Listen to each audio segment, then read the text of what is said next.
Ladies and gentlemen, welcome to the Tim Dillon Show. Giannis Pappas, there's a special that is on YouTube that you have to watch. It's going to come up right now. The hilarious stand-up comedian, the pride of Greece, Giannis Pappas. It's called Mom Love, and it's on YouTube, and you got to watch it. It's all about transgender people. The whole thing. It's an hour of what your take on the trans community. Yeah, because it's just... Because no one else has done it yet. Yeah, it's not... Nobody's covered it, so I really want to delve into it. It's smart. Yeah. It's good. Yeah. And no, that's a joke. Yeah. It's about mom. What is it, Mom Love? What is that about? Mom Love. And I think your fans are really going to love this special, Timothy. Sure. I think they're going to love it. Absolutely. Mom Love is, it's the last joke in the special, and it's essentially saying that underneath everything, we've gotten out of balance. There's too much empathy.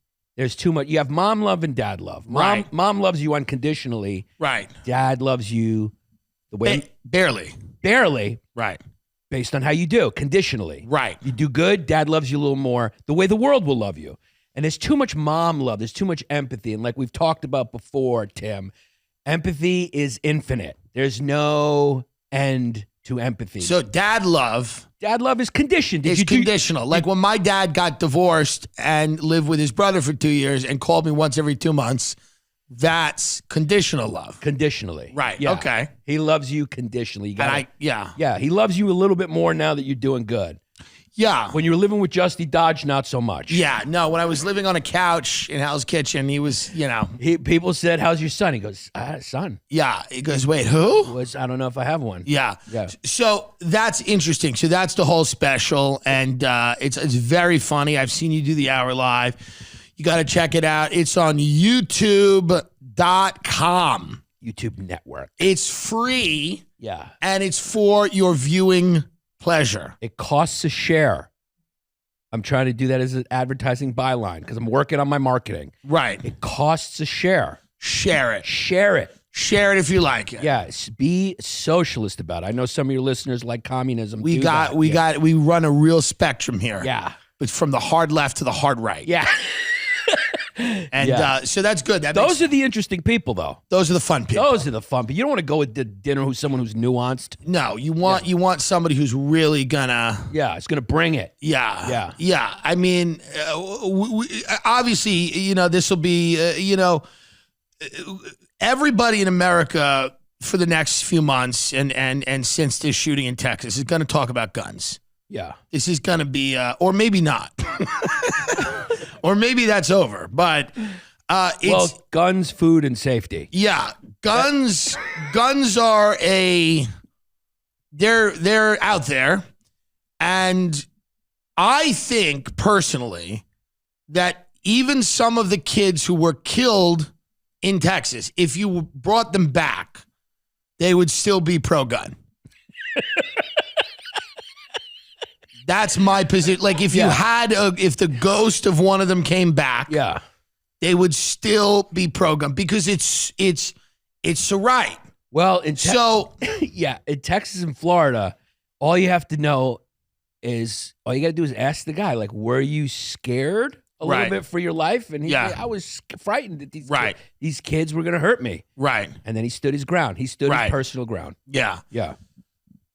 You've been shot. I have been shot. I have that unique experience. You have the unique experience of being shot. You've told it a million times and no one cares. So we're not going to rehash it. No, but if you haven't been shot, I recommend it. It's fun. It does kind of, it wasn't bad for you. No, luckily. Now the guy who shot you is doing a one-man show about shooting you. Well, I don't know. I haven't really checked it out. I haven't gone to the limited opening. But I don't know he did a one-man show. This is a fact. At some point, he did a one-man show. At some point. Yeah. This is how strong the desire is for fame in this country.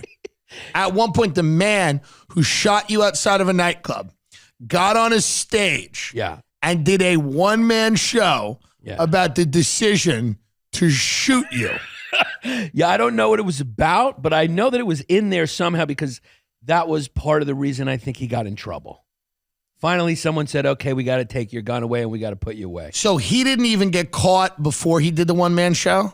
No, he did the one-man show, I think, from prison, I believe. I don't know too much about it. Okay, so he was caught first. Yeah, I tend not to try to Have you reached out to forgive him the way the Pope has forgiven people that have tried to assassinate the Pope? Remember when the guy shot the Pope and then the Pope forgave him? Yeah. Well, that happened. Have you forgiven? Have you reached out to this person to forgive them for shooting you? I don't blame him, you know? Yeah. I don't blame him. He was doing God's bidding. Yeah. But have you ever thought about him again or tried to say? No.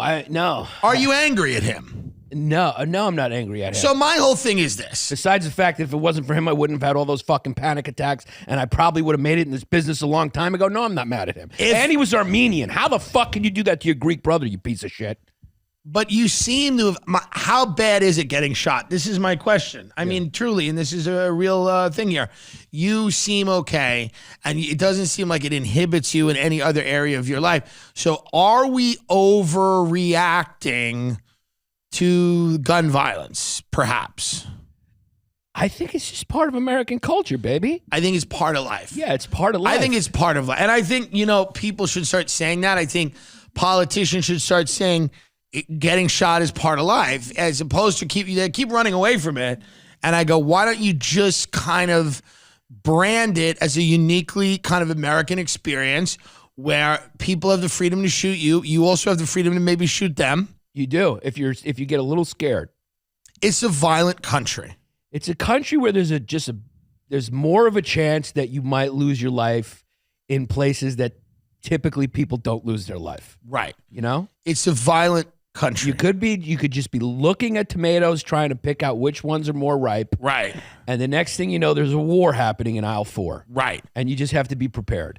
So I think the solution is every single person. If you take that element away, this is my concern. It gets boring. That's right. Yeah. If you take the element away of potentially a massacre in a grocery store. You never know when the USSR, North Korea, is going to attack your living room. Right. So you have to be armed with as many semi-automatic weapons as possible. Now, you're not an anti-gun nut. No, I'm not at all. You believe that people... It should be a little harder to get than a Tylenol. It might, yes. Yeah, that might help. But the argument is that it is a little hard to get because you have to leave your house and drive somewhere.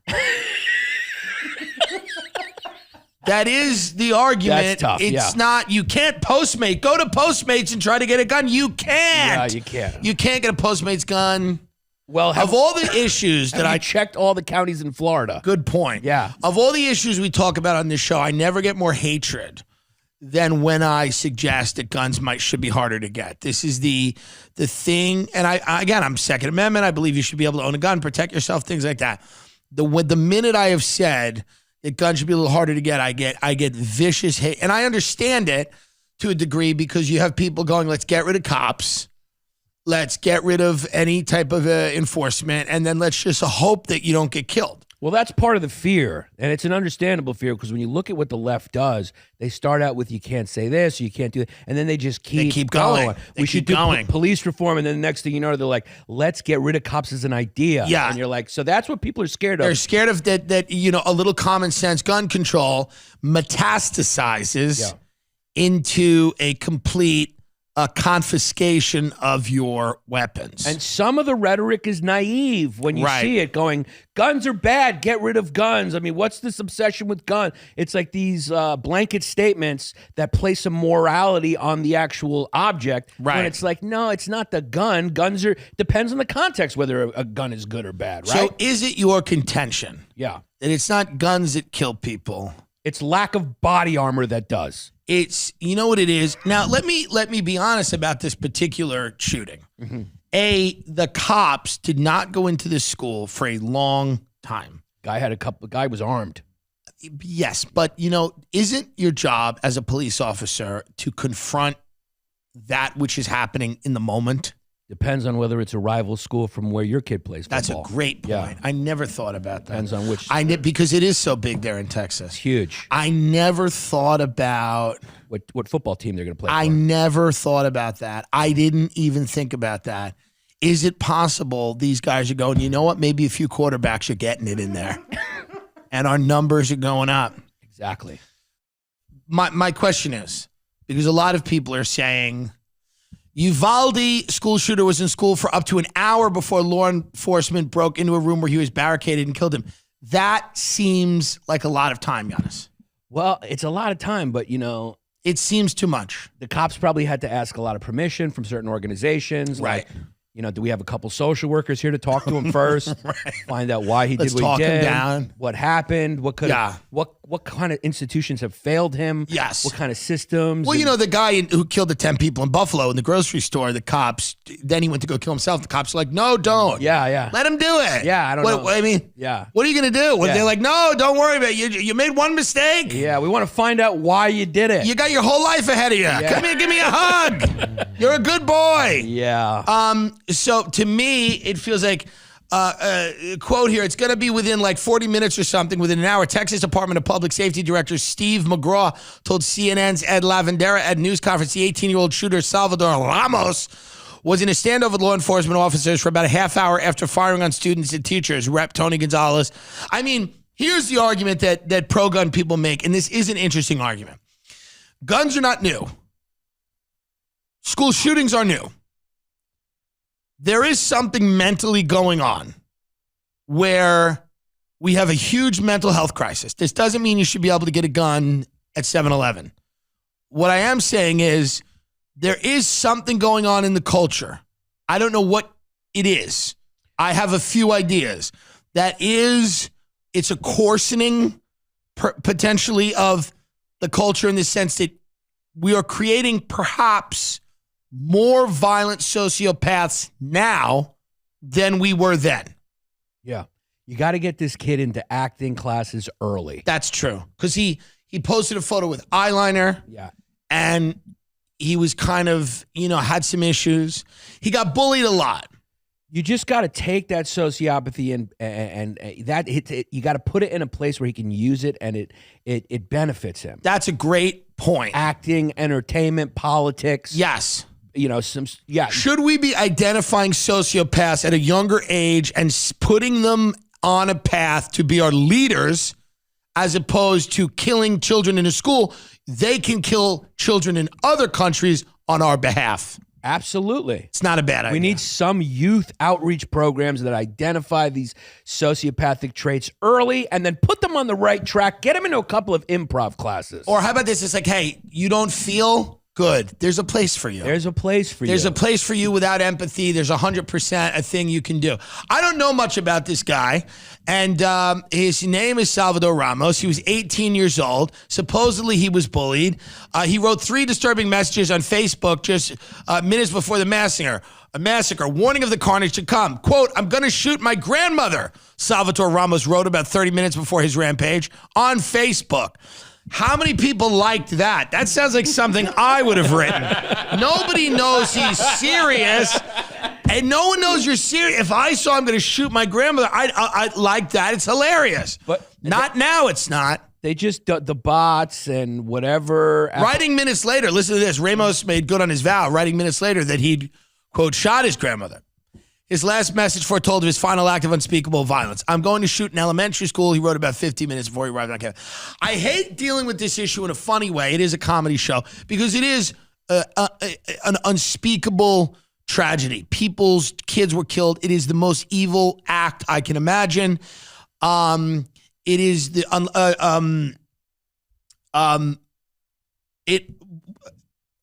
think it is the most evil act. It's the most out there. It's premeditated. It's evil. Here's the thing. We live in a country. Have you seen Nikki Glazer's Instagram lives where she's going to do a song about this? Which she does a guitar? Yeah. That is also premeditated. But I think this is worse. It's evil. Yeah. And it is too easy to get a gun. And this type of stuff is crazy. So I'm not trying to minimize it. but it is weird to be a comic and do a show where we're having fun. Absolutely. We have to do our job. I mean, it's the most horrendous thing ever. You can't get more evil than this. Also, what happened in Buffalo, just because those weren't kids. It's evil. It's like this one brings out the celeb, but it's like, there was randomly targeted black people's horrible as well. It's absolutely insane. The thing is, we live in a country where we're so fame obsessed. And I think when these sociopaths feel like that fame is out of their reach, right, they go for infamy. When something's this premeditated, there's no assassins or premeditated murderers who don't want the attention. Right. Attention in this country is currency. So this guy's going like, it seems like a lot of work for me to, become an actor, whatever it is. In sports. To find myself in the business world. Yeah. Come up with an app. So I'll settle for infamy. So I'll settle for being remembered. That's the only thing people respect in this country is how someone's famous. It doesn't matter how they... I made the news. Yeah, they're looking at all these other stuff. They're looking at our culture and going like, hey, man, people love serial killer documentaries. They love all these people who do horrible things, and then they celebrate them. The news constantly, plays into that reptilian part of our brain and scares us and does, this story happened, and they replay the horror over and over and over again, like the Will Smith slap. It's just right. they play it over, and so it's like, hey man, I want to be known for some. It's a real nihilistic tour de force in infamy. I took the Helix quiz and I was matched with the model mattress because I wanted something that felt firm, and I sleep on my side and I move around all night and I have night terrors. I get up in the middle of the night and I run around. Stop. What? You can't do it. Why? Why not? Ben, people have night terror. I'm not making people literally have night terrors. Well, I mean, people literally have night terrors in their sleep. I'm sorry to be insensitive. If you're looking for a mattress, take the quiz. You order the mattress that you're matched to, and if the mattress comes right to your door, shipped for free, you don't ever need to go to a mattress store again. Helix is awesome, but you don't need to take my word for it. Helix was awarded the #1 best overall mattress pick of 2021 by GQ and Wired magazine. Helix has been recommended by multiple leading chiropractors and doctors of sleep medicine as a go-to solution for improving sleep. Just go to helix.com/TimD. Take their 2-minute sleep quiz, and they'll match you to a customized mattress that will give you the best sleep of your life. They have a 10-year warranty, and you get to try it out for 100 nights risk-free. They'll even pick it up for you if you don't love it, but you will. Helix even has financing options and flexible payment plans to get a great night's sleep, so a great night's sleep is never far away. Helix is offering up to $200 off all mattress orders and 2 free pillows for our listeners. HelixSleep.com/TimD. That is HelixSleep.com/TimD. It's a huge upgrade. I love Helix. I sleep on it. You sleep on it. It's a great upgrade. I've never been happier in my life with a mattress than Helix because I could personally customize the exact mattress for me. And that's what you need. Ladies and gentlemen, you know what I've always said about ExpressVPN. ExpressVPN is very important. Right now, all these companies, private contractors, government, they're all trying to steal your information, everybody. You are not safe in your own home. They are coming for you. They're coming in through your computer to get you. So how do you do it? Why does everyone need a VPN every time you connect to an encrypted network in cafes, hotels, airports? Your online data is not secured. Any hacker on the same network can gain access to you and steal your personal data, passwords, financial details, etc. What if you're in Australia and you want to watch American Netflix? You need a VPN. It doesn't take much technical knowledge to hack someone. Just some cheap hardware is needed. A smart 12-year-old can do it. Your data is valuable, baby. Why use ExpressVPN? It's an encrypted tunnel. It's super secure. It's easy to use. It works on all devices. You use it, I use it, everybody uses it. I love ExpressVPN. Secure your online data today by visiting expressvpn.com/Tim Dillon. That's EXPRESVPN. That's EXPRESSVPN.com/Tim Dillon. You can get an extra 3 months free. ExpressVPN.com/Tim Dillon. ExpressVPN.com/Tim Dillon. Do it right now. It supports the show. Giannis, what do you think about it? Absolutely. Absolutely. ExpressVPN, everybody. Get it. Onlookers urged police to charge into Texas school. This is interesting because you have cops standing outside. People are heckling them, going, get in there. Yeah. And they're not doing it. That's like a sports fan at a game going, why did you do it? It's like, dude, you're sitting there drinking a beer.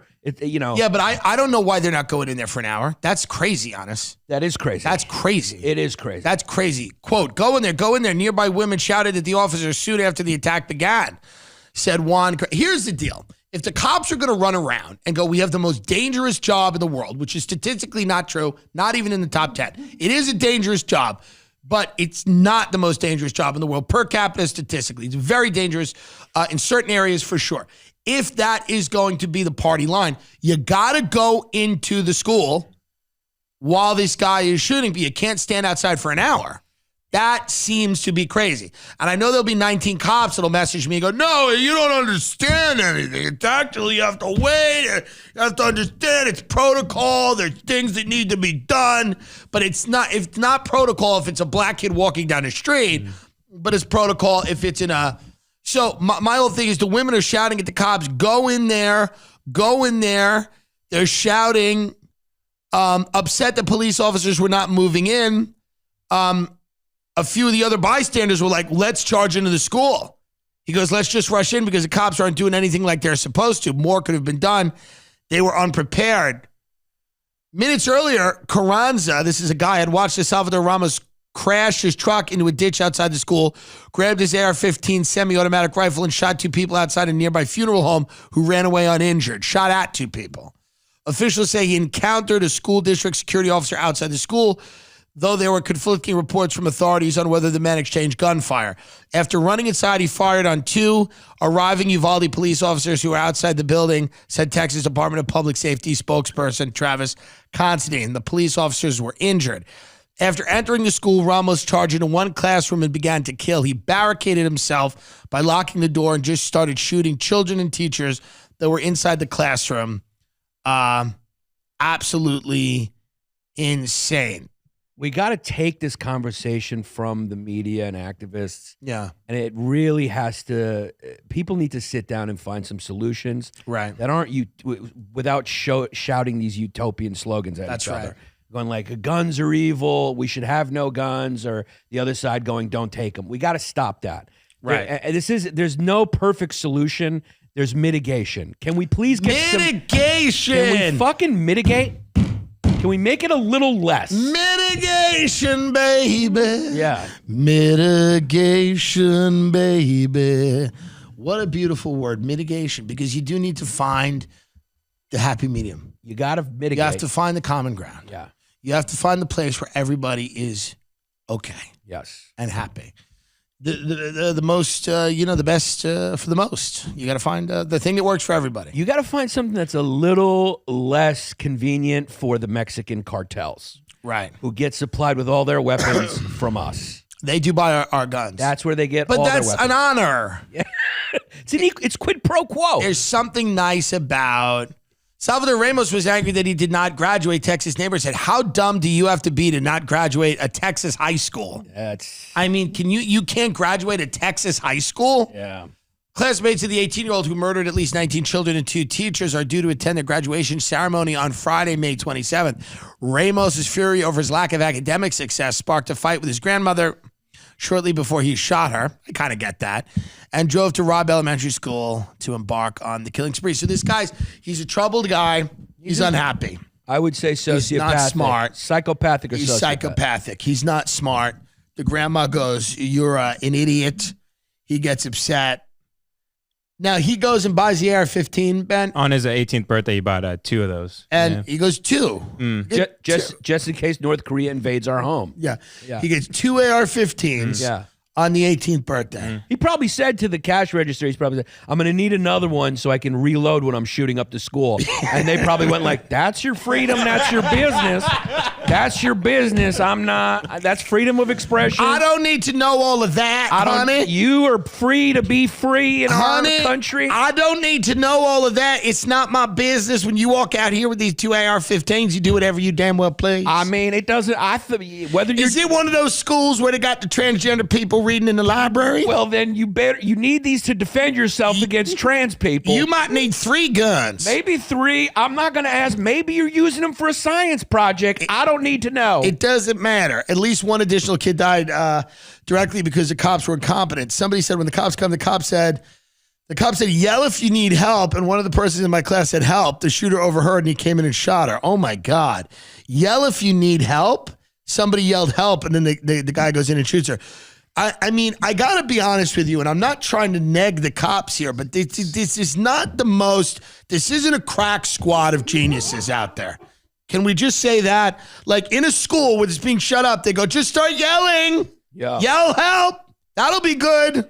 I just don't think it's a job right now that anyone wants to do. That anyone wants, and cops are scared to do. I agree. Yeah, for sure. You know, it's like they always are. They're under the microscope. But in Texas, that's less true. It's less true in Texas. It's less true in Texas. There's not a rage against the cops in Texas. Right. Especially in this scenario. Right. Where we need them to spring into action. We need them to go into a school that's being shut up. This isn't a highly controversial thing. Right.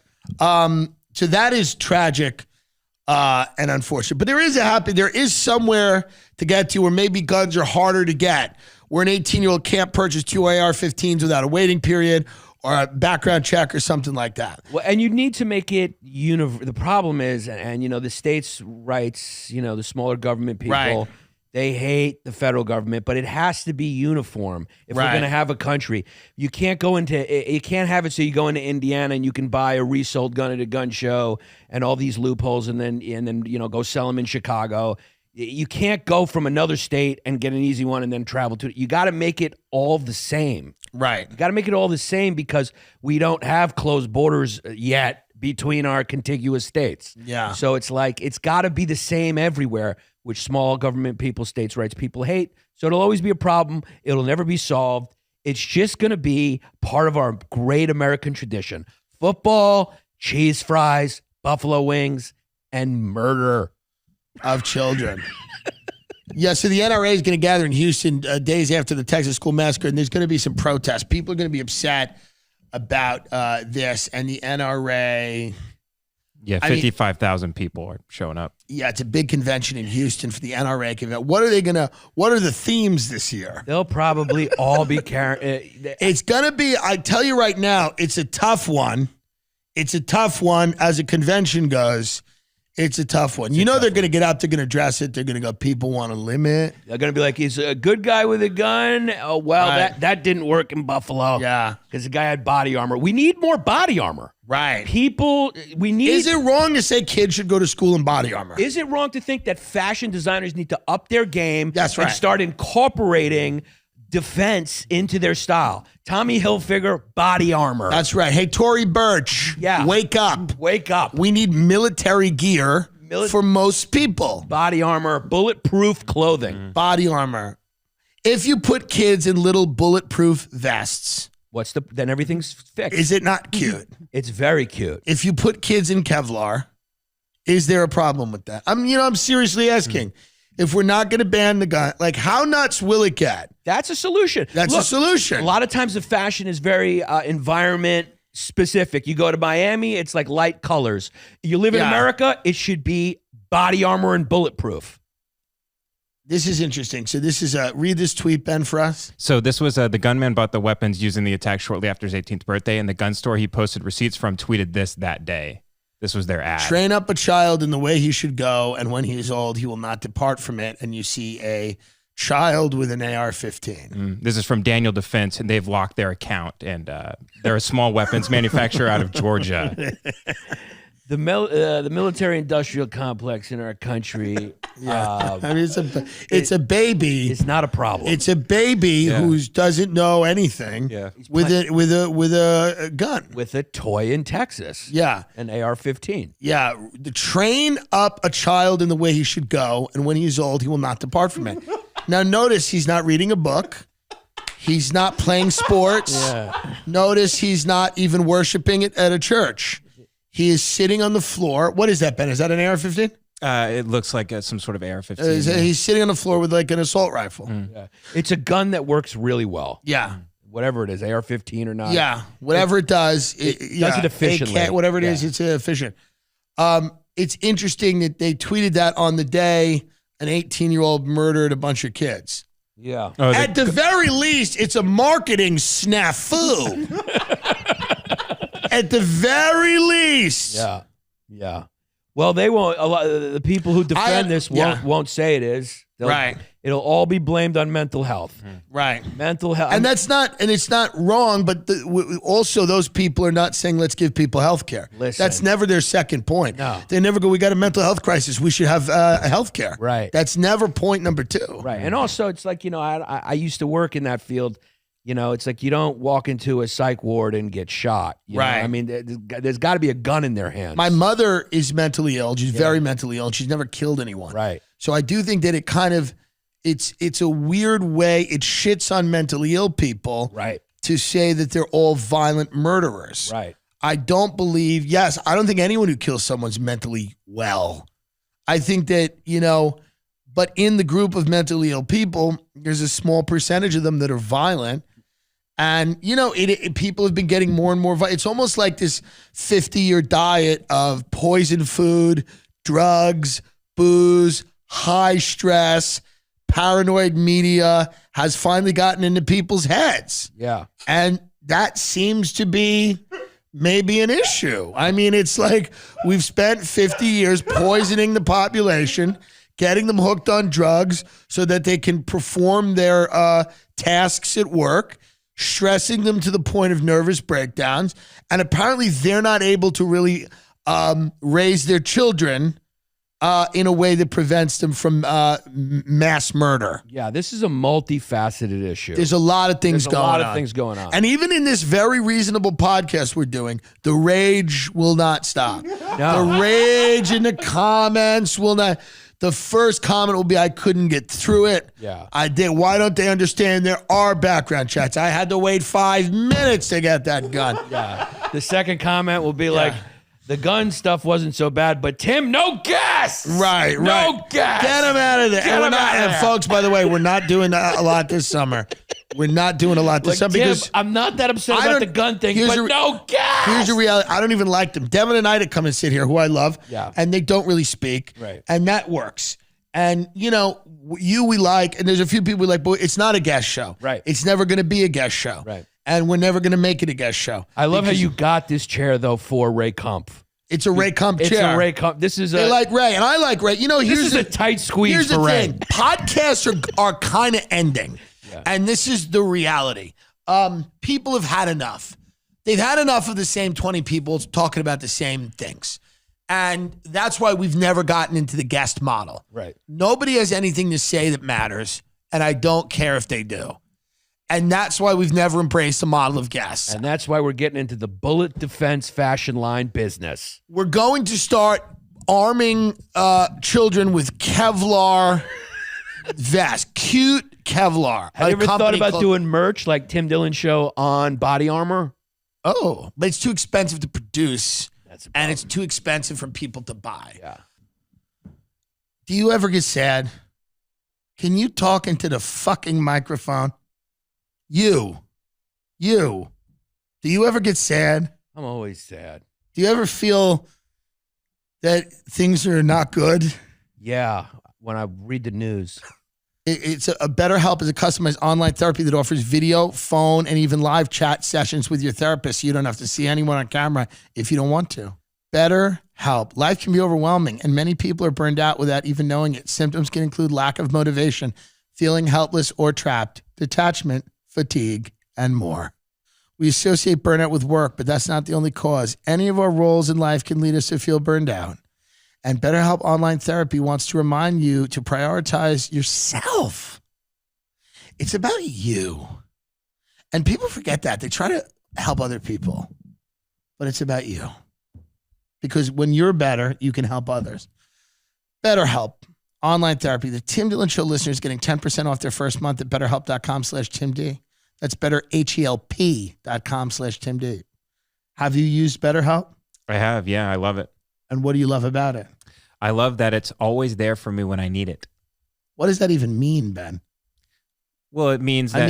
Can you articulate what that means? Have you ever been to therapy? Yes. Sometimes you can't get like a good slot because if you're like me, I kind of would always want it like last minute. And this, I always got good slots. And what did you talk about with them? How I have feelings of like worthlessness and. But those are justified. Mm-hmm. It says, breaking, Texas DPS now say there was no school police officer who encountered or engaged the mass shooter at Robb Elementary School. The shooter was not confronted before entry, and it appears he walked into the school through an unlocked door. We got to lock the doors. That seems obvious to everyone involved. The doors of a school have to be locked. You know, I showed up at my old school. I was with a friend. This was years ago. And I thought I'd do like a little homecoming. Like, hey, this is where I went to school. I thought I could walk down. I had no idea. And this was years ago. I had no idea how shut down these schools were. It was all locked. I knocked on the door. They were like, hello, excuse me. And through the glass, I was like, yeah, I went to school here. Yeah. I'm Tim Dillon. Yeah. I was on Joe Rogan. We talked about Bill Gates.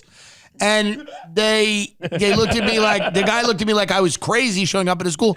And now, you know, upon further reflection, I get it. It does seem crazy. Do you think, though, because the locked doors, inevitably someone will get in, do you think at some point what we need to do is have decoy schools like Saddam Hussein palaces? Very interesting. Where the students are in a decoy school. Right. And then we have doubles in the other school. Right. But it's going to get out which school is which. Well, then you got to keep moving. Like, what about if we educated kids underground? Underground would be like good. Underground. Absolutely. We have underground cities. We have underground military bunkers. Right. The kids don't need sunlight. They can certainly underground. We can recreate the conditions of UV light. Or the military industrial complex will make a clip out of this. Yeah. Everyone arm up and don't leave. Right. And just let delivery people deal with it. Yes. Delivery people are the only brave ones now. Yeah. I mean, I was talking about that today. Somebody on Instacart delivered me 2 candles. They had to take that long walk from the door to the wall to their car in the Walgreens parking lot, depending on the time of day in Los Angeles. That ain't nothing. That's nothing. No. You have no idea what could happen. On your way, I guarantee you, an Instacart or Postmates worker on the way to the car has met their end. Yeah, or release a new virus for our own safety to get us back indoors. You just see a burrito fall to the floor and then blood. Yeah. Because people that leave their houses now really are the most brave. Yeah. And it's going to be... It's the most brave people. They're the most brave people. They're outside. Teachers maybe are more brave than cops now. I mean, teaching might be a more deadly job than police. You got to arm them. Yeah. You got to arm these kindergarten teachers. Well, here's the deal in Texas. Why didn't they have guns? Yeah. I'm not even kidding. Like, why did they not have guns in Texas? Like, is this all the gunman's fault, or can we lay a little bit of blame on the teachers who weren't carrying? These cucks moving from California. That's what it is. Yeah. It's you have a bunch of liberal teachers moving from California that don't have guns and aren't focused on the defense of the school. And it's not just enough to have guns. Again, I just want to focus. Right. We need body armor because the other guy. And that is what's being seriously suggested. Yeah, well, you need body armor because the guy's going to come. If he's got a bigger gun, he's prepared. He's got the guy. I watch a lot of self-defense videos. Right. The perp always has the advantage. Right. Because he's the one that comes in and goes, we're doing this. Right. And you have to go, oh shit, we're doing this. Because he has the element of surprise. The element of surprise, and he may have an AR-15. Those things are pretty efficient. They do their job. So what we need is let's plan this out. We need one student. We need one teacher at the chalkboard, handgun maybe, ready in the one hand. Then we need another teacher. So you're saying just a teacher, pretty much all day. At the ready. Well, you don't know if the kid's got a gun, so you got to have one. Whoa, you got to have sense. a gun facing the kids. That's right. And then you have to have someone watching your blind spot. So we need another teacher, a teacher's aide, if you will. A teacher's aide. So they don't even need watching to be teachers. the door. We just need 2 armed people in each classroom. One watching the door, one watching the windows. AR-15s drawn. Right. It's not a bad idea. No. So we have two people in the classroom. They each have an AR-15 out. Yeah. And it's just kind of a fun way to quiet the kids down, too. Yeah. Quiet down. It's nap time. Yeah. Now, the kids themselves may be armed because it's their right. Yes. But as long as you have an AR-15, you have the advantage because their little hands can't quite grasp or deal with the pushback of an AR-15. Right. Yeah, and you can take a few of them out if you need to. If you need to, you'll get a few. So because now we're finding... We need to live in the last scene of a Quentin Tarantino movie where everyone's pointing guns at each other at all times. We're finding the common ground here, and this is what I want to stress. So if you have a few people in each classroom with AR-15s, one trained on the kids, one on the door of the classroom. And one on the teacher, because you don't know what they're going through. Oh, it's a great point, because the teacher might flip out. So you need one kid marshal in the class. So a kid marshal with a gun. Yeah. who has a gun on the teacher. You need 2 teacher's aides with AR-15s, one at the door, one at the class. Yes. Yes. Interesting. Yes. It's not a bad idea. And you need school uniforms, and those uniforms are body armor. Kevlar body armor uniforms. Yes. AR-15 at the kids, AR-15 at the teacher, AR-15 at the door. Problem solved. Not a big deal. Not a tough way to live at all. It's fine. It's totally comfortable, and the most important part, reasonable. Right. Right. And people in other countries would watch this and they would think it's comedy, but what it actually is a good plan. It's a great, smart, thought out, cogent plan. It's not a bad idea. Not at all. Yeah. Otherwise, we're going to be just relying on what we're relying on now, which I guess is chance, happenstance, luck. Yeah. Yeah, because now it seems like a casino a little bit if you send your kids to school. Yeah. No, It's a little bit of a casino. Even in supermarkets, I would feel a lot safer. Yes, armed. I would guards. feel a lot safer if the army was there while I got lettuce. If the military could potentially enforce a barrier around the supermarket and check people as they went in. Yeah. We need military checkpoints at Safeway. I don't think it's a bad idea. I don't think so at all. all. Put the military outside supermarkets. I don't think so at all. And you know that it will come into this conflict. I guess it's like the thing that a lot of people are nervous of is government overreach. But is part of this that it doesn't seem to death and destruction and mayhem doesn't seem to bother people as much since the internet. People have kind of been desensitized to this. We do have a culture of people that don't really care that a bunch of kids died.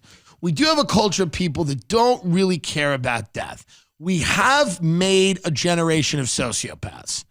I wonder how much technology's had to do with that. I feel like it's had a good amount to do with it. I think also what's had something to do with it is just the sheer volume. Yeah. Of the horror. Of just how much it happened. That's right. It's just Patrice O'Neill had that joke. You can't care about everything. It's like putting out 3 podcast episodes a week. It's like it's a lot. Right. You get a little numb to it. Right. It's a lot. So it's like, how many are you going to care for? You almost have to pick and choose which one's going to get you now. Right. You know? Right. And it's I mean, they happen like weeks. I think the statistic, and Ben can look at it, 2022 so far, there's been hundreds. How many mass shootings in 2022? Hundreds. Now, mass shooting is defined as, I think, anytime more than 4 people are shot. Yeah. 214. 200 so far. And we are in June. We're in June. Mm-hmm. 204. And what defines a mass shooting? I believe it's over 4 people. Or we're in May, yes. I believe it's 4. The U.S. has had, we're in May, right? Sorry. 214 mass shootings so far this year. And defines a mass shooting, I believe, is 4 people shot. Now, I don't know if that's the case. Look, guns are good if they're in the right hands. They're bad if they're in the wrong hands. We need to do something to make sure that there's less in the wrong hands and more in the right hands. Whatever that is, have at it, America. 4 or more deaths, I was correct. Have at it. More guns in better hands. Yeah, that's it. Right. That's all there is to it. It's all there is to it. It's got to be harder than getting a prescription for, whatever your doctor prescribed. Right. And but one of my friends, little brothers came to visit my house, and he's from the Appalachians or whatever, and they make moonshine, and it's a different life. It's a different life. It's just a different life. Yeah. And they find a woman at the gas station, they bring her and they chain her in the back cabin. You know what I mean? It's a different life. It's a different life. Yeah. And I thought you'd hired him to murder me. Yeah. No, he's not. Yeah. It was a little terrifying. We had dinner with David Spade. He was like cutting into the plate. Yeah. He was like cutting into the plate. Yeah. Like David Spade was staring at him like, what the hell's going on? He's like cutting into the plate. But my point is, lovely kid. My point is that it's a different life. Yeah. It's a different life. Yeah. And his first reaction after the school shooting was like, they can't take my guns because that's the thing. A lot of in other countries, masculinity is maybe defined by fucking a hot woman. Yeah. But a lot of times our masculinity kind of rests on the idea that you have a phantom war in your head that you're going to be a part of one day. Yeah. I'm not saying you shouldn't have guns to defend yourself. I'm saying that, like, you go to Australia and you see a bunch of good-looking people on a beach fucking each other. Yes. They're not like, where are the AR-15s? Yeah, but it's nobody in Australia that's like drunk, hanging out in the beach. None of them are like, hey, where are the automatic weapons to really make this a good time? Yeah, you can't ignore the cultural component to this. Like, there is and here's the thing about Australia. I've said before, they're white Mongos, so I'm not saying let's completely emulate. They're Mongoloids, But, you know, it's like you see all these Hollywood people saying we got to do something, take away the guns. We have to do we got to get this regulation. And then those same people will be starring in a movie with Mark Wahlberg called Diving Gun Guy. Right. So it's true. Like, it's just the movies are like, bang. Or someone will assault someone who made a joke at the Oscars and they'll applaud that person. And they'll applaud that person. And cry for his speech. Yes. So I respect I'm saying people should be able to own guns, should be able to defend themselves. You know, I just feel like it's fucking horrible that this keeps happening and it doesn't seem to show any signs of abating at all. At all. And it's just odd culturally. Yes. That you can have movies where people are being fucking executed by the droves, but if you show a little bit of a penis or a nipple, people, it's like outrageous. Well, what is that? It's a puritanical country. It's a puritanical we country. prefer murder to sex. Now we're getting it. Now we're getting it. It's weird. Now we're getting it. Yeah, I mean, you go watch a French movie, they're like fucking, you see the in and out. Yeah, we really prefer murder to sex here. We're kind of a sexless culture. Yeah. People just want to eat and kill each other. Yes. That's what America's kind of become. And I think we have to embrace it. I don't think we should. I think we should embrace. It's what makes us unique. It's what makes us unique. Other countries like having sex with each other. Yeah. They like, I think it's for us to just go to IHOP armed is a beautiful thing. And our enemies, maybe it helps a little bit that they don't even consider attacking us because they're killing each other. We don't have to invade them. Yeah, perhaps, but it is very interesting. The component of this that's weird psychosexual in a weird way, like where it's kind of like, you know, there is something to be said for the fact that young men in America right now are not kind of socializing, not all of them, but there's a sect of them that like are finding it difficult to find partners and mates. And they're not, and it's becoming difficult. I'm sure it's happening in other places as well. But some of those people are grabbing weapons. Like that is something that some of them do. They are enraged. I mean, again, all we heard after 9/11 was like, it's a bad idea for men in the Arab world to not be near any women and to be in these cults and to, to be sexually frustrated and to be fucking, like indoctrinated. And now you start to see that we have a similar vibe going on with a lot of guys in America that for whatever reason are just like, hey, I'm having more fun with a gun than a pussy. Right. It's not the only factor. Otherwise, all these school shooters would just be married men. No, and this guy might have been gay or trans or straight. I don't think it truly matters. There seems to be just a wider issue. Yeah, it really is. There is an issue where, like I said, like if you you can't even show a penis. Why is there such a taboo about a penis? You can't show a vagina. Like, why? Right. What's the big deal? Right. But you can show murder without. Well, you could also show like Cuties, a Netflix doc. You have young girls twerking. Yeah. So in America, you could get away with it if it's pedophilia. Pedophilia or murder. People in America hate appropriate age sex. Right. They hate it. They don't like consensual they hate it. Appropriate age sex. It's either violence or fucking children. Yes. That's all that they can handle. Yes. Or a Big Mac. Yes. Yeah, but appropriate age sex is just grotesque. Yeah, it's really. To people in America, there's no taboo. It's not fun. It's our puritanical roots. There's really something is. there a little bit, yeah. Yeah, it really is. And that's why the people that rebel against it are like in San Francisco, dressed up as leather dogs, being walked down the street in a leash. And you go, well, that's really not the answer either. It's just all a country of extremes. It's a country of extremes. You go, why can't you have regular sex? Right. That's, somewhat irregular instead of just having to dress up like a dog and be walked down the street and pissed and shit on and whipped and beaten to get hot. I mean, people can't get off now unless a woman's being waterboarded, choked, thrown down the stairs. Yeah. You're kicking her in the face. Like, sex now has gotten incredibly violent just so people can come. And you wonder, Yeah, in France or any of these places, you will see people just fucking. But America, it's like people need to get choked. They need to have their head through the wall. It's just, it just makes you real cynical about humanity. That it's one of the few things we have that is good for you to come. Right. There's no consequences. Right. It's not like doing drugs where then you. Well, now with Roe v. Wade, there's going to be some consequences. There's some consequences. No, there's going to be some consequences. But I mean, it's one of those But things. it's also women, what do you have better to do than have the baby? You know what I mean? Like, truly, like, the reality is, you think my mother didn't want an abortion? You don't think she knew she had a fat, gay cocaine addict inside of her? Yeah. Here's the reality. I was born and she ignored me and took me to Wendy's. And that's what you do as a parent. You just take your kid to Wendy's. So, I mean, take your summer adventures to the next level with Bespoke Post and the new seasonal lineup of must-have Box of Awesome collections. Are you ever home, Giannis, and you go, I'd like a box? Absolutely. Bespoke Post partners with small businesses and emerging brands to try to bring you the most unique goods every month. What's cool about this is you can start and stop anytime you want. But if somebody you know is going away for college or wherever, they're moving and you want to get them a cool present, you can send them a Bespoke Post Box of Awesome. And they'll take a quiz and they'll fill it out and it'll say what they're into. And then Bespoke Post will just send them really cool stuff every single month. I love it. You can get 20% off your first monthly box when you sign up at boxofawesome.com and enter the code Tim Dillon at checkout. That's boxofawesome.com, code Tim Dillon for 20% off your first box. Boxofawesome.com, code Tim Dillon.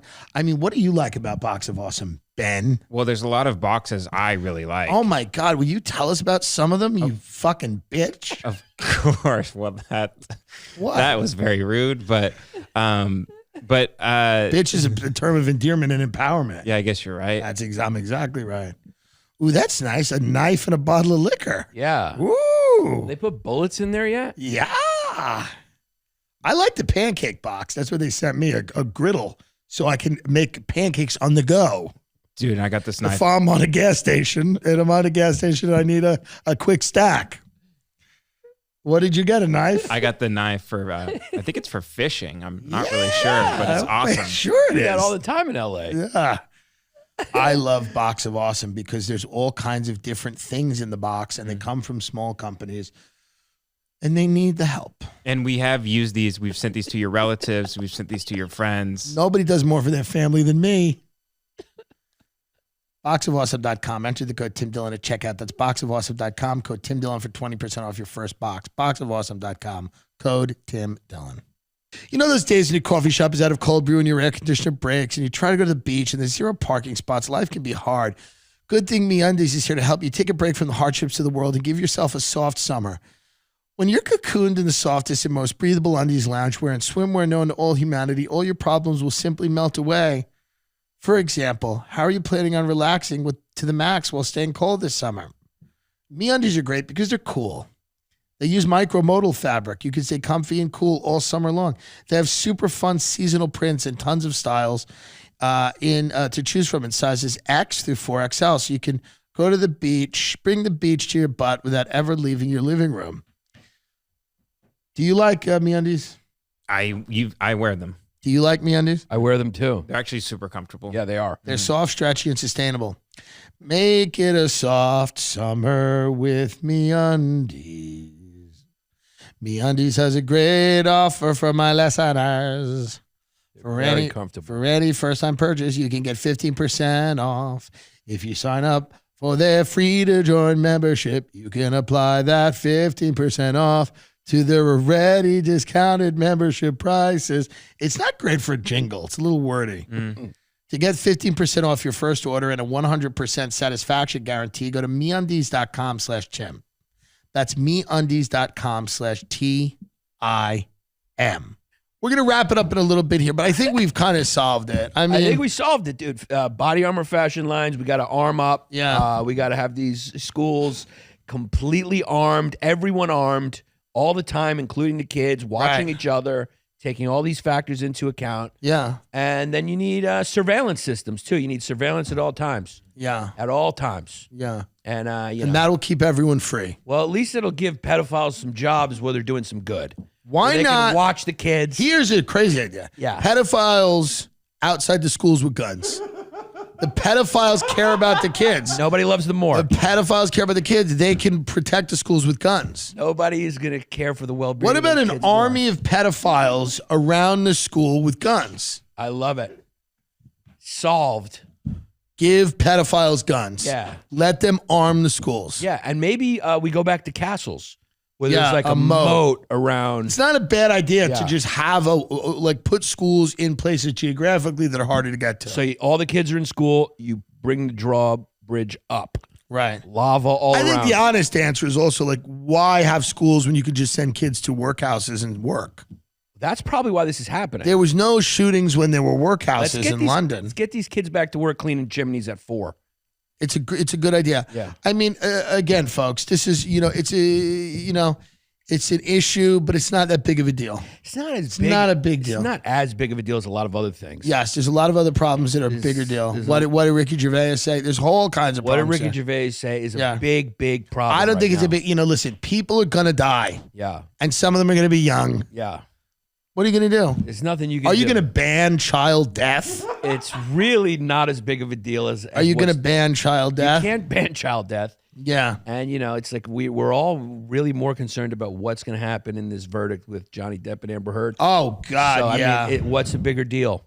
What's a bigger deal? That's right. What do people care about more, really? Yeah. I think they care more about that. Well, it's more fun. It's more fun. This is very depressing with the kids and the people always getting shot. It's very depressing. Yeah, it is fun. A fake We domestic needed it. violence. I is called fun. it. I called it months ago. I said we needed a trial to get us out of this. I said maybe Kanye would kill Kim and Pete or something. I said we needed a trial to get us out of the COVID malaise, and it was Depp Heard, and I didn't even know.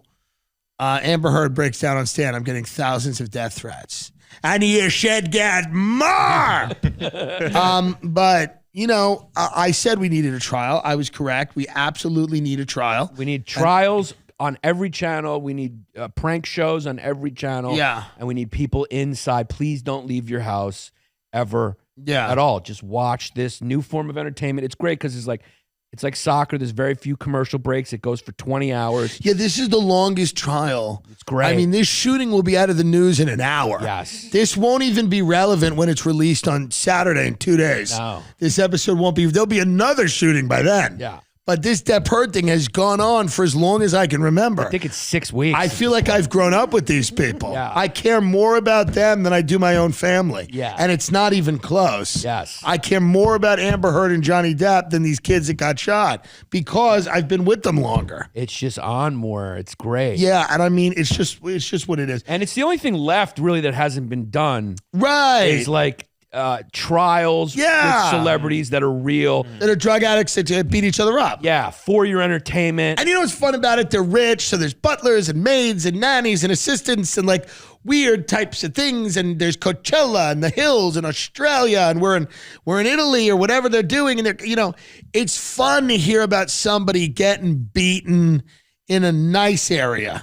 For once. It's a good time to be a body language expert. Yeah, They're doing real well. They're doing real well. They're providing a lot of commentary for this. Yeah. Well, I mean, folks, we've come up with the solutions. I don't know what you want me to do. I mean, unfortunately, this is what happens. You can homeschool your kids and you can shoot them. Yeah.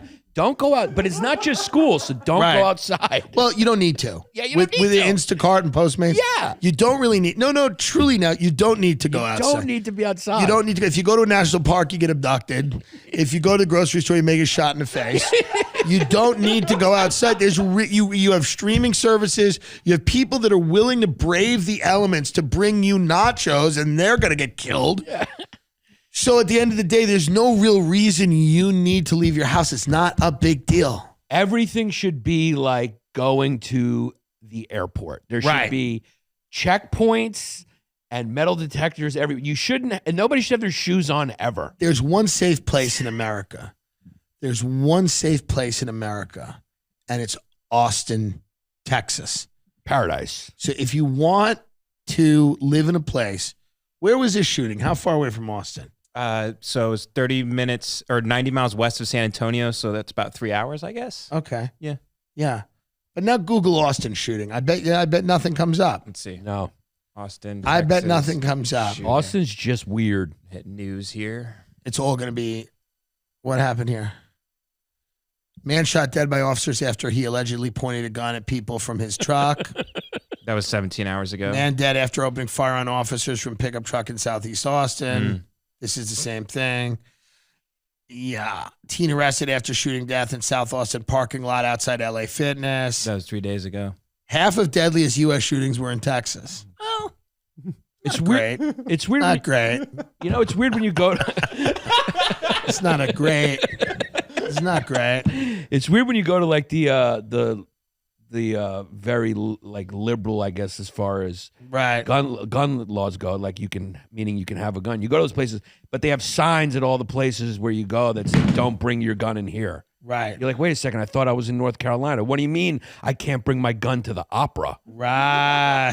Why can I not have my gun at the opera? You notice that all the stores have places, no guns. You're like, dude, aren't we in North? What's the point of having the gun if I can't bring it inside? Well, here's the deal. I mean, we've been a bunch of buffoons and goofballs, but my suggestion to everyone with children is to just fucking not get so attached. My name is Tim Dillon. The special that we're talking about is called Mom Love. Yeah. And we need a lot less of mom and dad love. Yeah. Giannis Pappas, it's on YouTube right now. Mom Love. It's a full hour special. Very, very funny. And my special coming out soon. We just got an offer today, so it might not be on YouTube. We'll see. Support the sponsors of the show. If you enjoy the content, we really do appreciate it. People get mad at the ad reads. They go, they're not funny anymore. Well, here's the reality, folks. Some of these companies are just paying too much money for us to be funny, and they don't understand that if we're funnier, more people would actually buy the product. So if these companies are listening, the reality is if we're able to do funny ads, people buy the product more. I always fight for the funny ads, and there are some companies that will still let us do the funny ads, but some won't. And, you know, what do you want me to do? Not earn money? They won't even give us the ad. This is how dumb people are. People are like, isn't it enough to Patreon? And they're not Southern, because the Southern people understand I should have a fiefdom. But it's probably like people are like, don't you it's Patreon's enough. Why do you even have ads? I go, because we want more than less money. It's America. Also, dummy, if there would be no ads. Like, for example, there would never have been ads, and I won't have ads, and I won't do any of the ads. Like, if I don't do them the way they want me to do them, I just won't have them. Right. Every now and then a company will let us do a funny ad. Yeah. Now, the problem is I've explained to these companies that funny ads are actually better because they're longer and people don't skip them and they actually buy the product. But the problem is a lot of companies now are getting a little upset at some of these funny ads. You know? What do you want me to do? I don't know what to do. But these products are still great. What do we have? The watch and the underwear. The underwear. On it, we have Athletic Greens. I mean, you're not going to buy On It?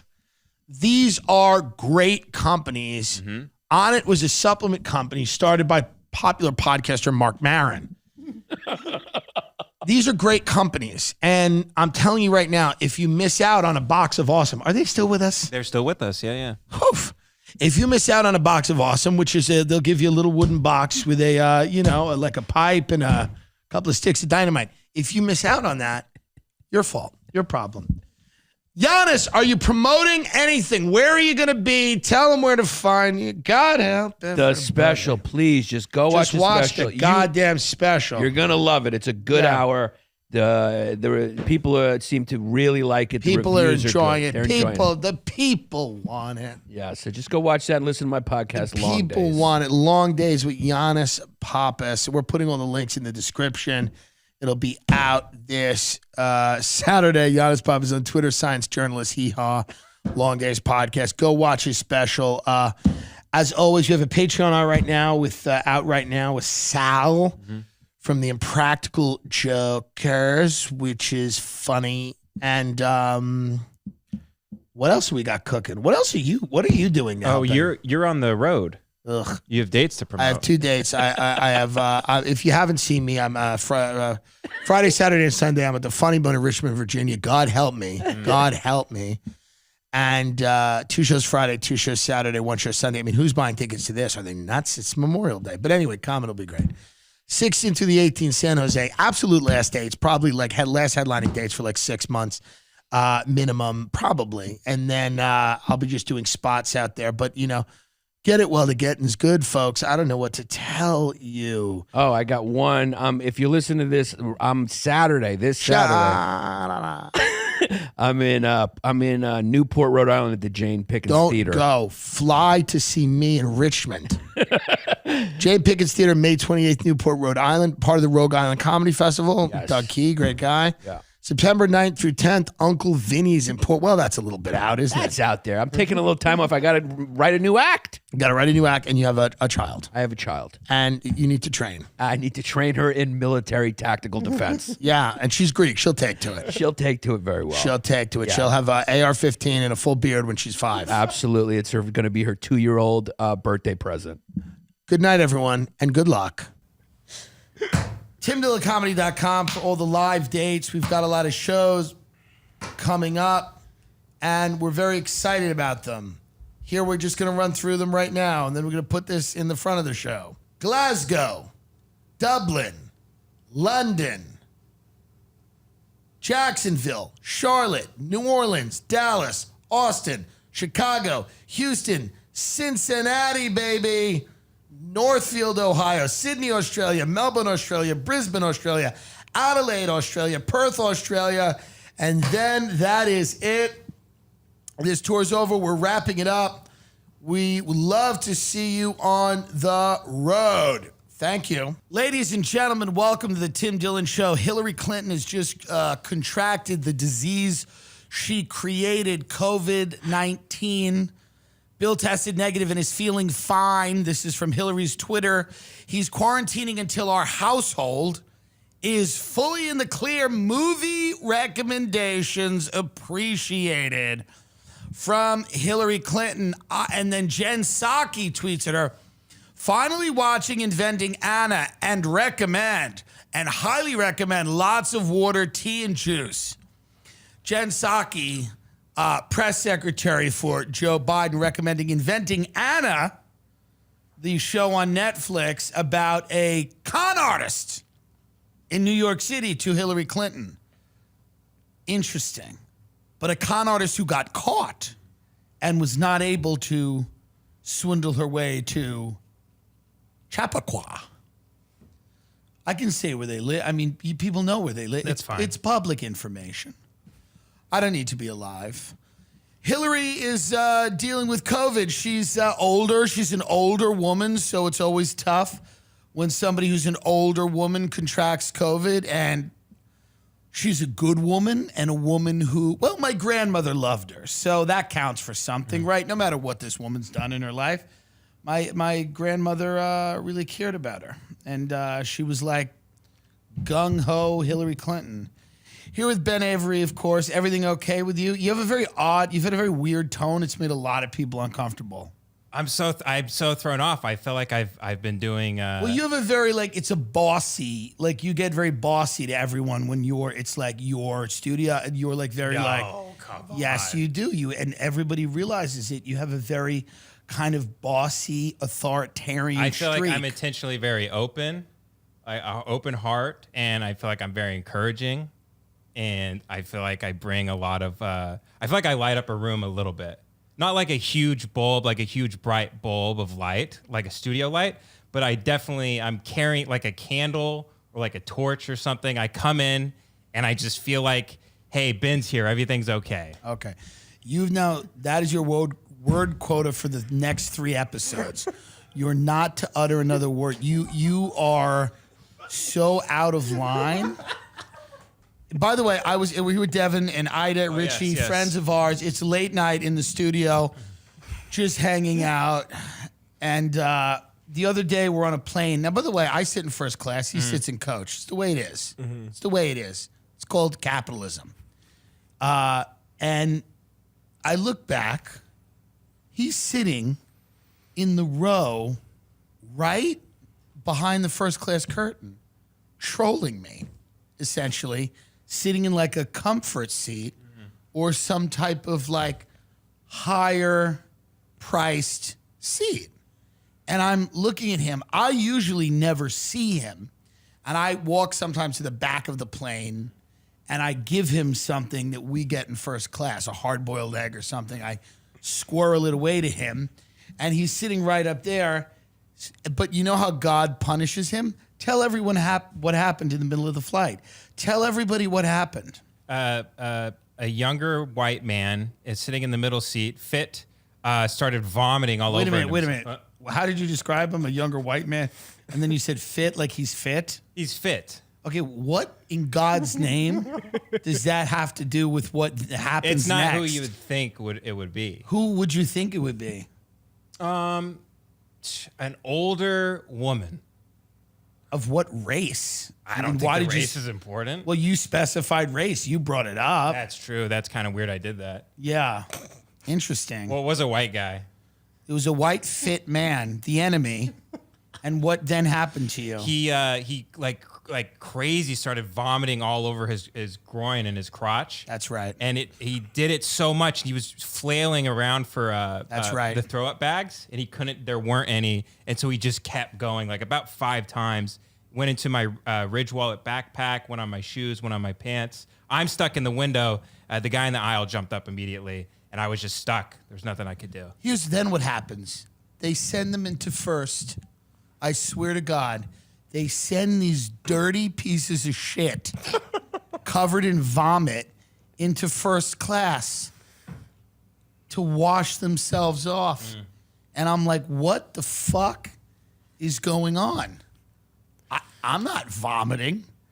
So you bring some schmuck from steerage who's vomiting it's like a $2,000 ticket, and this monster who's vomiting, you know, and I hope he's okay because he said he passed out when the plane took off. Yes. These are bad signs. He went unconscious, he said. He blacked out. We worry about him and we want him to be okay, but we don't want him in first class covered in vomit. Right?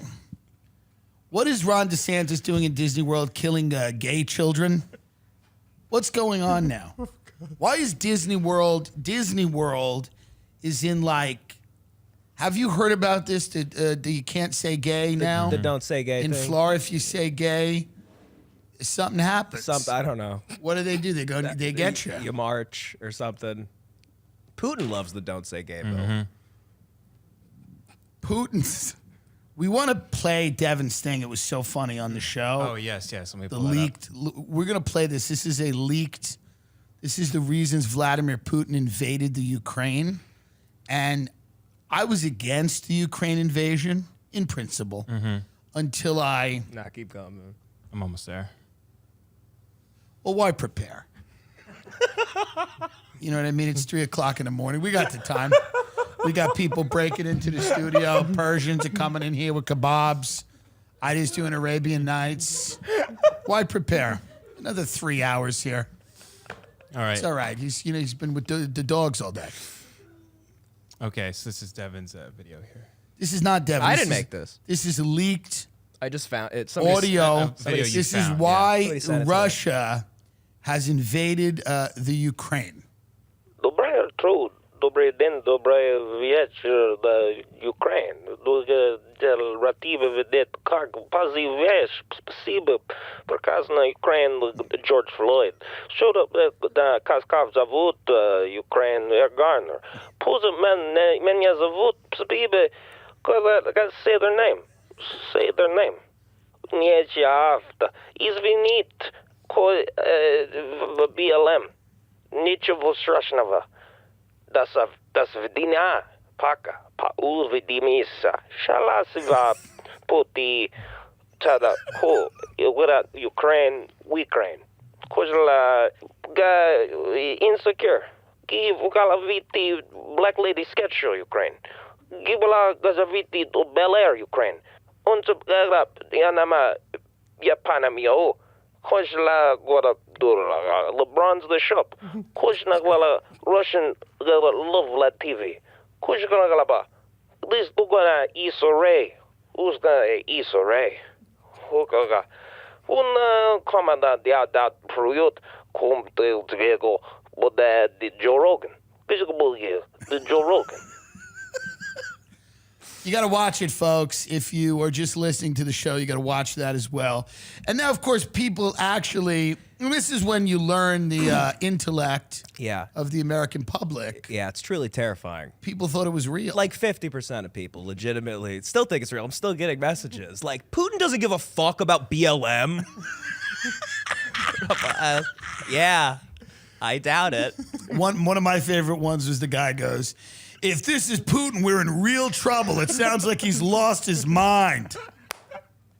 If this is Putin, we got a lot of problems on our hands because he seems unwell. How did you do Russian that well? It sounds like Russian. I guess. I mean, I say balalabala at one point, but I just looked up like how to say hello and goodbye, and it all takes forever just to say one word in Russian, and then, you just add Issa Rae. Let's do a Ukraine war report. Where is the Ukraine right now in terms of we have the Russians who've advanced. Mm-hmm. They've done horrible things in Mariupol. They're targeting civilians. Mm-hmm. Now they're saying it's a stalemate. The media keeps doing this. By the way, is the media helping the Ukraine? The media keeps going, the Russians are losing. The next day, a city gets burned to the ground. Can the media stop running articles that say, like, Putin's hitting a stalemate? Immediately after that happens, they just start shelling civilian centers. How about telling him he's winning? How about the media writing an article saying, it's over, you've done a great job? Like, this isn't working. This idea of just telling this guy he's losing every five, like if I was in the Ukraine, I go, tell him it's good. They're winning. I know. Tell him that he doesn't have to try so hard. This isn't exactly the best strategy here. Keep telling the guy and now we're pushing this coup angle. Mm. We're saying that there's a coup and Mark Galeotti, who doesn't return my messages anymore, but is a really great journalist about Russia, and other people have said that Putin is relatively coup-proof. He's done a pretty good job of insulating himself. He monitors everybody around him, and he's, relatively somewhat, as invulnerable as you can be, even though there's always a chance, there's a shot. But now they're saying there's a coup and that the oligarchs are unhappy because they're losing money, and the new guy is going to be the guy who's the head of the FSB right now. And I forget his name, but they're saying there's a new guy that the oligarchs in Russia are tapping to replace Vladimir Putin. Viktor Yanukovych? Nope. That's not it, Ben. Okay, let me try again. Swing and a miss from producer extraordinaire. Man. Ben Avery. Swing and a miss. It wasn't the Surge guy either, right? It's not Shogu. Sergei Shogu. Shout out to Shogu. Shogu's been an early supporter of this show. Ironic that we're in the position we are now. Of course, this has been every article. It's the head of the Russian FSB now. We could just Google that.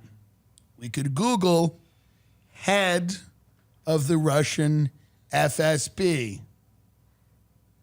There it is, Alexander Bortnikov. He is a Russian intelligence officer who has served as a director of the Federal Security Service since May 12, 2008. They're now saying that the oligarchs are mad they're going to throw Putin out and install Bortnikov. Now, obviously, this is probably just maybe some propaganda that we're throwing out there to, insert a little, distrust in the Putin circle, whatever it is. This is from what publication? This is from the Tribune in India. The Tribune in India, they've run it a bunch of places. Group of Russian elite plans to assassinate Putin by poison, claims Ukrainian intelligence. So Ukrainian intelligence claims that there's a plot right now to get rid of Putin, and then replace him with the head of the FSB who will restore economic ties with the West. That is, I don't know if that's true or not, but that's Ukrainian intelligence saying that. Bring this up. Zelensky, they're saying his green shirt has become a symbol of defiance. Zelensky's green shirt. This is the New York Times, by the way. This isn't like a blog written by a student at Columbia University. It's the man in the olive tree, how President Volodymyr Zelensky of Ukraine transformed the meaning of a piece of cotton. Oh, God. In the beginning, it was just a T-shirt, basic olive green, the kind worn under military fatigues or hauled out from the bottom of a wardrobe for workouts and weekends. Sometimes it was more brown than green. Sometimes there was a cross over the heart with the coat of arms in the center. But over the last 4 weeks, as the Ukrainian President Volodymyr Zelensky has shed his former Navy suits, white shirts, and ties, the uniform of the politician for the T-shirt, wearing it in his daily videos to his country, in his speeches to the European Parliament, to the British Parliament, to the American Congress, in his interviews over the weekend with CNN, blah, blah, blah. A Zoom call with Ashton Kutcher and Mila Kunis. I mean, what is happening? He did a widely tweeted Zoom call with Ashton Kutcher and Mila Kunis. It is something more, a symbol of the strength and patriotism of the Ukrainian people, a host of values. Here's the deal. I've been up front from the beginning. The war is a tragedy. Putin's a monster. Invading a sovereign nation is absolutely wrong. But Putin has a nuclear arsenal and sadly has done this. He chose to do this. He didn't choose to become a chef or a stand-up comedian or whatever. He's a dictator and he's doing horrible things. He's killing women and children. This is a horrible thing. Whether it's done in Ukraine or Iraq or wherever it's done, it's bad. But it's been done and we're living in that world. And my problem with the Zelensky thing is, what is the end game here? I mean, we're talking about the guy's T-shirt and they're shelling cities. Should we not be trying to pressure the guy into making a deal and saying, hey, man, we get it. The Ukrainian people are tough, but we need to figure out a way to end this war and not, make it into some type of, this isn't a party. I'm afraid. Yeah, no, it is It's scary. Can we go back to hating white people? Right. I thought this country hated white people. Why is the media so in love with the white Ukrainians? Well, and when some of them are not, some of them are legitimately Nazis. The Azov Battalion, they're Sieg Heiling, they're legit. And it's not even like maybe they're Nazis. It's like they're certainly Nazis. And they're singing at the Academy Awards, the Azov Battalion, which is odd, but necessary. The T-shirt is a reminder of Mr. Zelensky's origins as a regular guy, a connection between him and the citizen soldiers fighting on the streets. I get it. Listen, Putin's invasion is not justified because they have some Nazi battalions over there. But the Nazi battalions aren't great.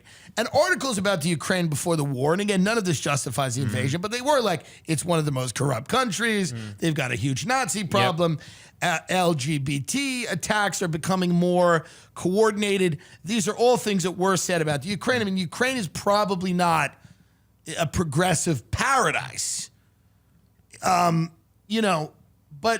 it still doesn't mean that Putin is seriously denazifying the country.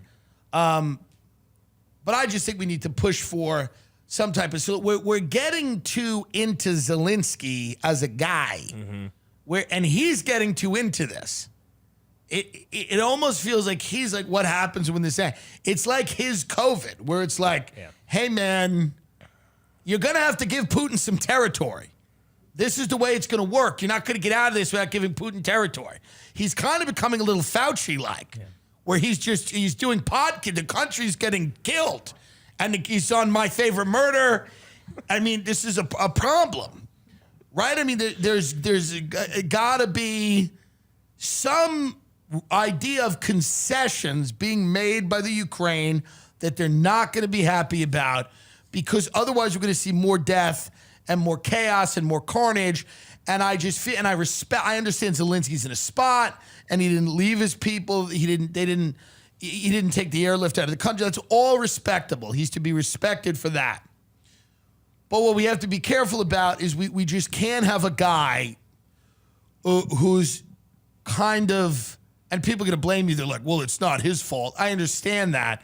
But we can't drag this out forever here because, people's lives are at stake. And there's already 10 million people that have left the Ukraine. And we also can't just have a nuclear war, which I know disappoints a lot of people in the ruling class that think a nuclear war would be a great idea. The New York Times, by the way, this is a great article from the New York Times. They're now preparing you for nuclear war. The New York Times is now going out and saying, hey, this nuclear war you're all freaked out about is actually not going to be that bad. I swear to God. They're going, hey, this nuclear exchange you've been dreading is actually not the nuclear exchange of the 50s. It's actually going to be much cooler than that. And that's a little disturbing. I don't love that article that they wrote. Any article that seems to minimize the damage a nuclear war could do scares me. It's a little scary. Here we go. New York Times, the smaller bombs that could turn Ukraine into a nuclear war zone. And the whole thing here, they had a sub title here, which was basically, and maybe they changed this, but the thing that I tweeted was essentially they were saying experts say a new generation of less destructive nuclear arms may make the prospect of a nuclear strike less unthinkable than it once was. So they're like, hey, what's the big deal? You don't want nuclear war? Is that what you're saying? I mean, I think the point is hey, we can there can be a few nukes that go off. It's not a big deal. It's not a big deal. There can be a few nukes. We don't want it to get too crazy. Concern about these smaller arms has soared as Vladimir Putin in the Ukraine war has warned of his nuclear might, has put his atomic forces on alert, and has had his military carry out risky attacks on nuclear power plants. The fear is that if Mr. Putin feels cornered in a conflict, he may choose to detonate one of the lesser nuclear arms, breaking the taboo set 76 years ago after Hiroshima and Nagasaki. And somebody goes, the chances are low but rising. And they are rising steadily because I don't think fully understand the sanctions have crippled their economy, and this guy's desperate. And again, we keep running articles saying he's losing every five. I mean, it's just not. The whole media angle here is it's over for you. Every late night shows is talking openly about assassinating him, and people are making jokes about killing him and stuff. And it's a great idea. I'm a little afraid. James Corden's out there. Oh, we can just kill him. Let's kill Vladimir Putin. He's lost the war. Pussy. Nuke us, pussy. It's it's a bit much. I don't know what to think about all of this. I mean, I'm a fan of a non-nuclear arrangement here. Same. A non-nuclear, yeah. I mean, doesn't the New York Times writer of this article, doesn't he know he dies too? Like all the people pushing this, isn't it just suicide? We all die. Some of them do. Some of them have bunkers under the ground. Some of them in DC and shit. Yeah. Some people have been preparing for this. Believe it's an inevitability. Believe it. They also don't. A bunch of people die. They go, we get back on track. We get back on track after that. I read that nuclear war would wipe out 700 million people, and any survivors. That's a real. Hey, by the way, inflation not a big problem anymore. Nothing brings the inflation numbers down like a nuclear war. You get rid of 700 million people, that's a good idea. all of a sudden things start to seem, because maybe 100 and some million of them are from our country, things start to seem a lot more reasonable. Yeah. When you start shedding people. We got to shed people here. There's no other way around it. We got to shed people. So whether it's a nuclear war or not, people got to go. Do you use a VPN? No. Why? I don't know.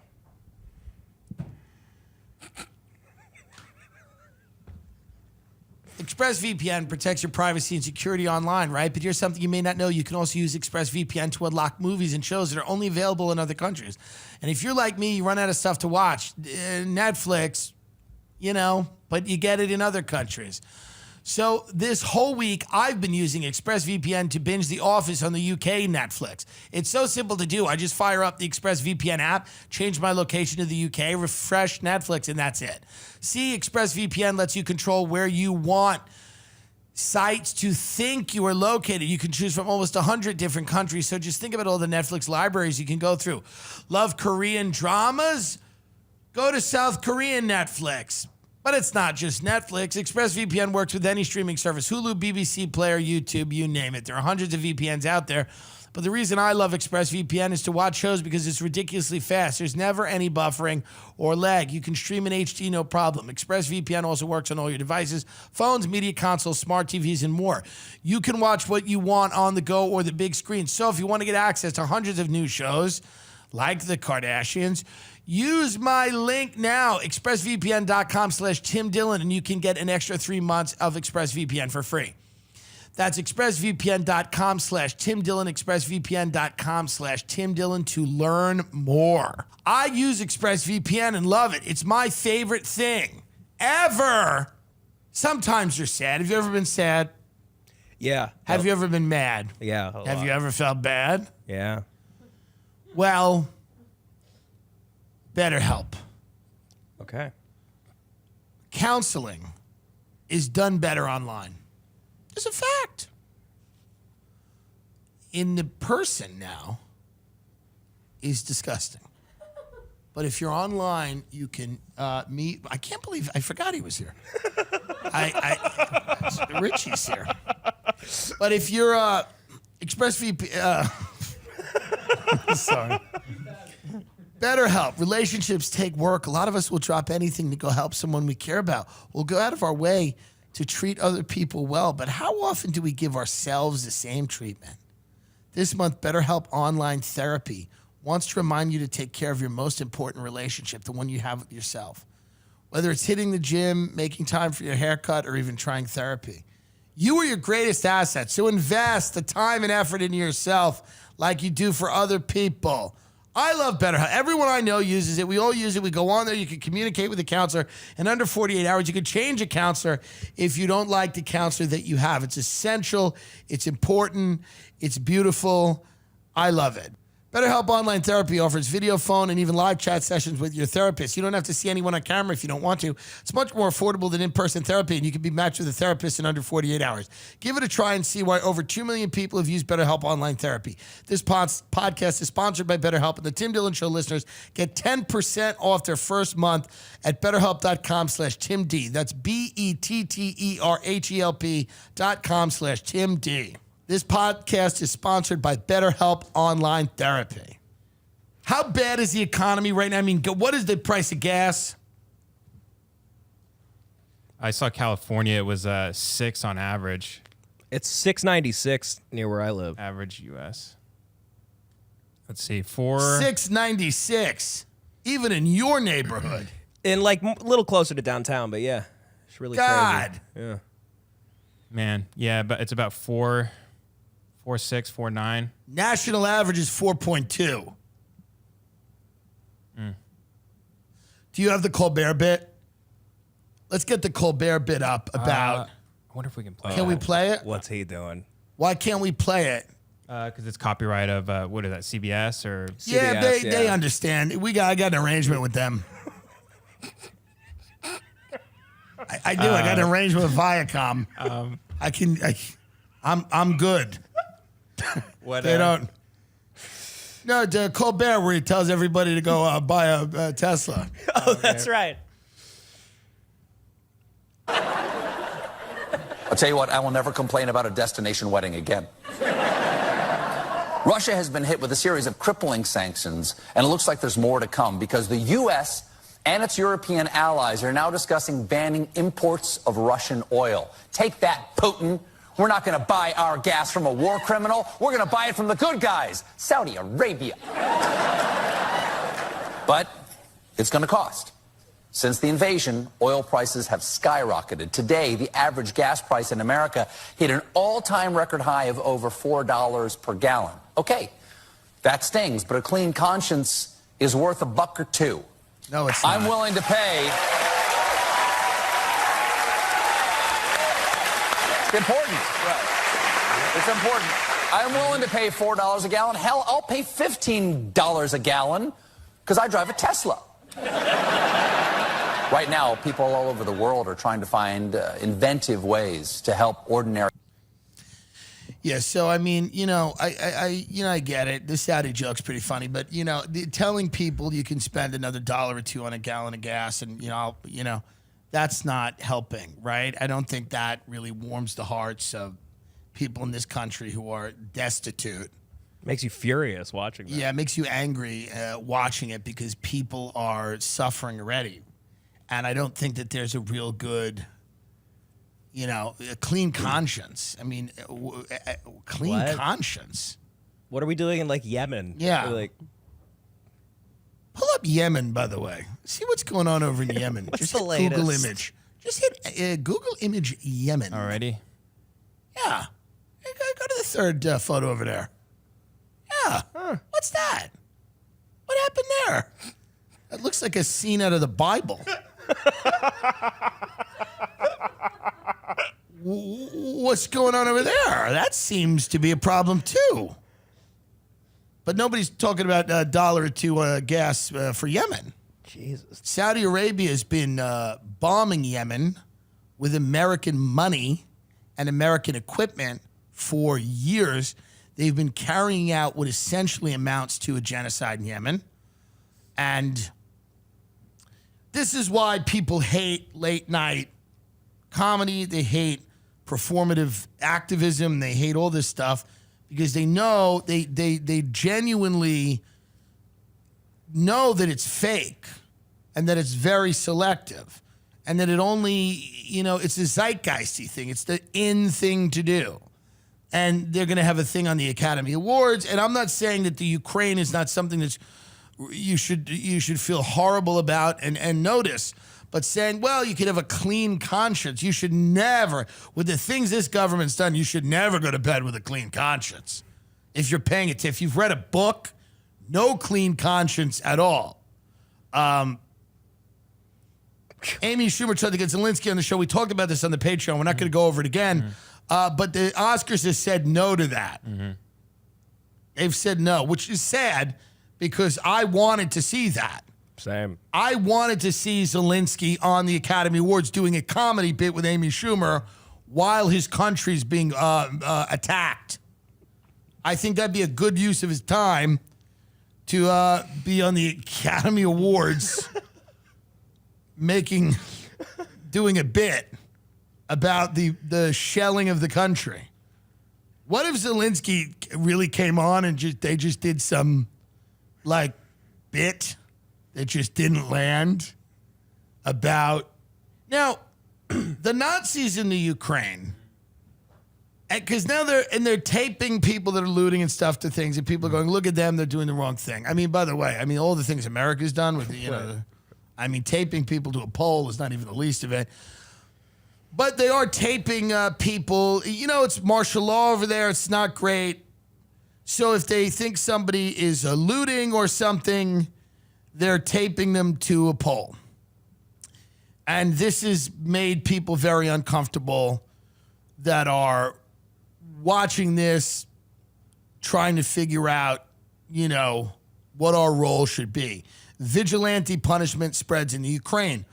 And a lot of people that are doling out these punishments are this Azov battalion of Nazis. But they're not the bad they're not like the Nazis that are like the Charlottesville. These are There's different kinds of there's like different kinds of Nazis, and people don't realize this. And like, these Nazis are in. When a Nazi is hot in this business, they're hot. Let's get real. When a Nazi has heat in the entertainment business, they got heat. It's a business about heat. Not about talent per se, but it's about heat. Sure. And when you're hot, you're hot. And right now, the Azov Battalion is hot. We like them. They're in. We want to know more. We like it. They're patriotic. They're standing up to Putin. So they're not the Nazis that are out. There's Nazis that are out that we say they're not marketable, and let's get them off social. Let's get them off social media. Let's put them in the back of the room. Not a fan of those Nazis. But then there are Nazis, they're a little more cinematic.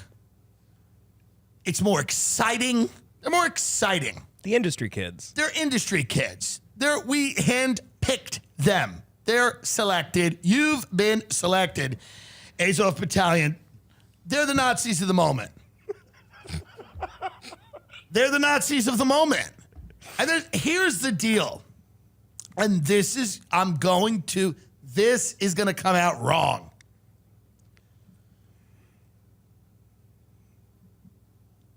I'm trying to figure out how to say it and remain with the ability to communicate with large numbers of people. But here's what I'll say. Every now and then, you need a cool group of Nazis. Every now and then. Not a lot. You don't want to overdo it. But every now and then, you need to overlook some shit and just elevate a cool group of Nazis. Because, hey, it's punk rock. It's punk rock. And we forget about that. We've gotten soft. But now, the Azov Nazi guy literally just was broadcast on CNN. They had him on. That, yeah, they had him on. They had him on. Let's see here. They had him on. They had him on to make his case. Mm-hmm. Malcolm Nance on Twitter says there's no Nazis left in the Azov Battalion, that they've been rid of all Nazis. Well, that's disappointing, isn't it? Yeah. And here's what I say about that. I don't believe that. But maybe after this happens, the Azov Battalion's hearts will be warmed by Amy Schumer. Yeah. What if Amy Schumer convinces the Azov Battalion to stop being Nazis and start queering the space by accepting LGBTQ IA2 people into their brigade? Perhaps. So now we have the head of the Azov Battalion here. Yeah, his name is Dennis. Dennis, I'm trying to pronounce. Don't even try with the Prokopенko. names. Don't even try with the names. Here's the clip here. Now, CNN has spoken with a commander, a Ukrainian military commander, who's been defending the city from the siege. Take a listen to what he sent us a day ago. People are cooking food in the streets, risking their lives under the continuous Now, let me be shells honest.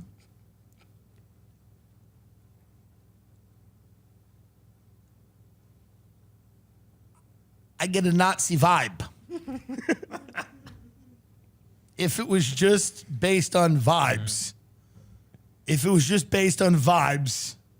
I get a Nazi vibe. Not saying what the defending of the city is bad. Not saying you don't have to make alliances with people that are nutty. But I get a little bit of a Nazi vibe from this gentleman. Now, I could be wrong. Let's see what he has to say. bombing, and the temperature is -5 degrees Celsius in the street, killing the civilian. The amount of victims grows every day. Now it is more than 3,000, but nobody knows the exact amount because people are buried together in the same tomb with no names. Many bodies are just outside the streets without being buried. Some of people are under the ruined buildings buried alive. Ukrainian army is trying to help civilians with food and water, but it's not enough. There is no safety places for people in Mariupol. The missiles of the enemy are attacking the houses and people are dying in their beds. It's a horrible situation that needs to end. Truly. I mean, this has to end. We have to figure a way out of this. And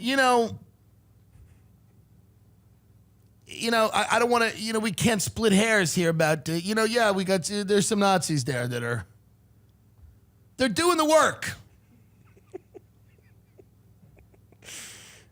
They put their head down.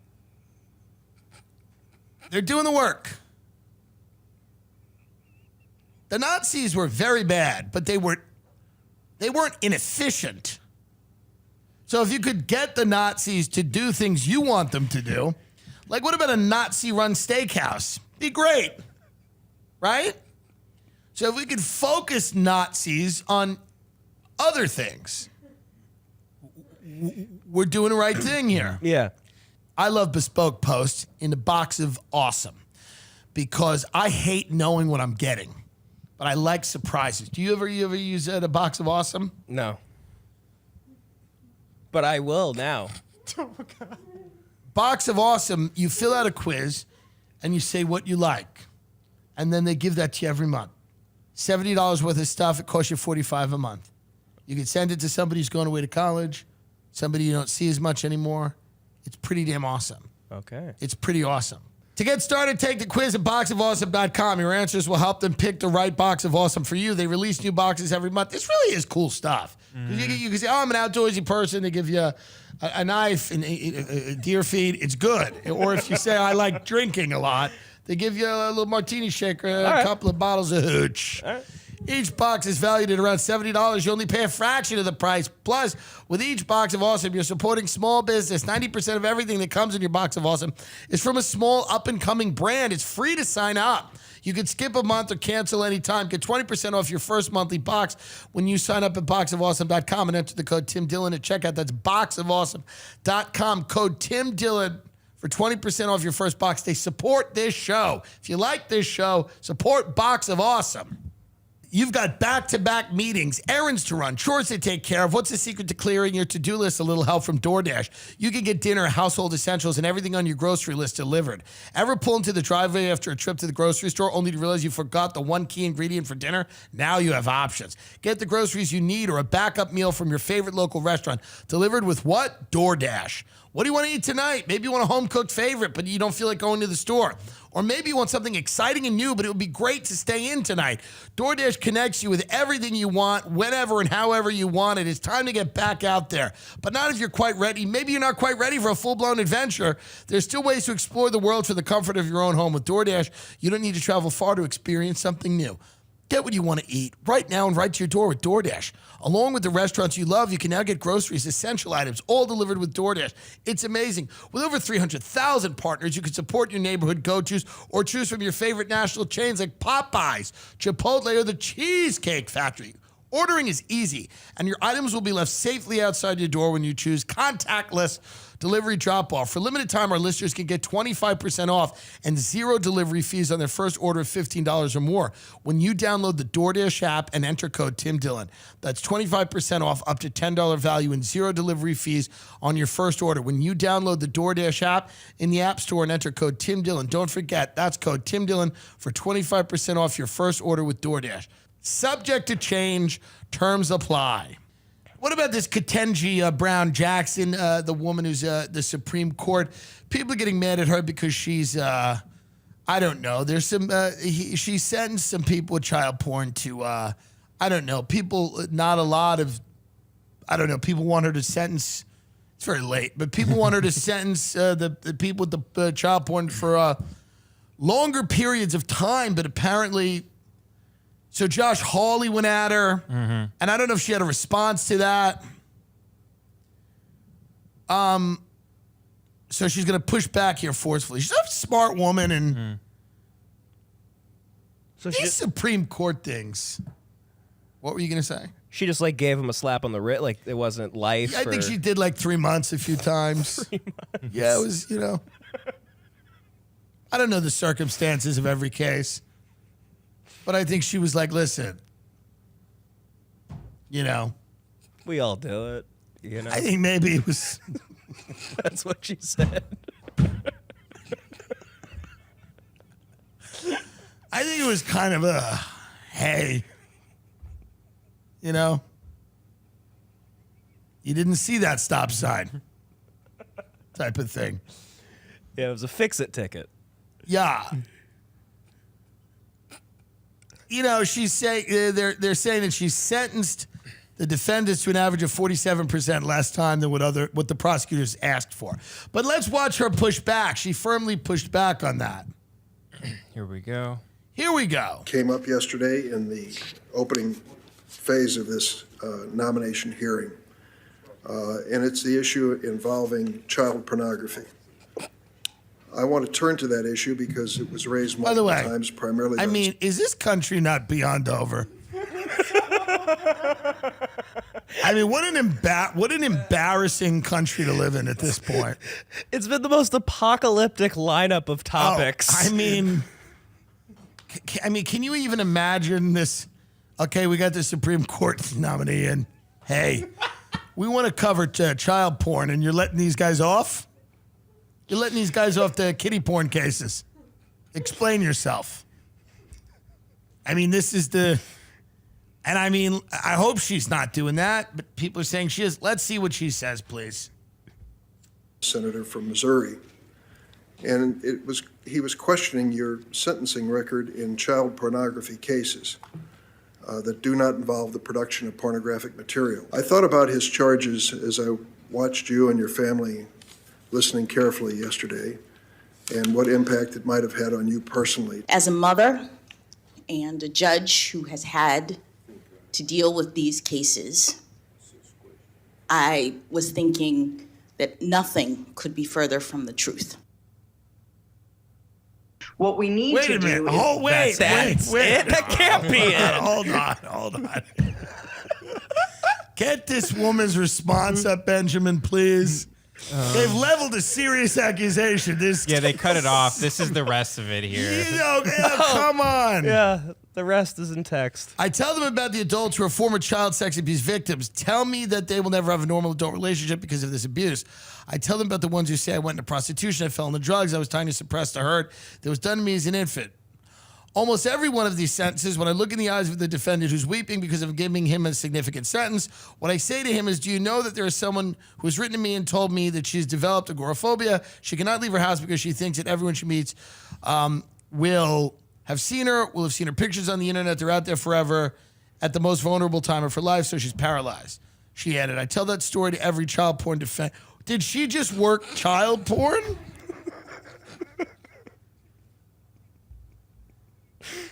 Was that it? Oh God. Was that all she worked? Was child pornography? Wasn't there anything else? What is there any? Are there no other cases in front of this woman? And I don't know. They're saying she's been lenient on this, but I don't know. I hope not. Yeah, I hope not either. That'd be horrible.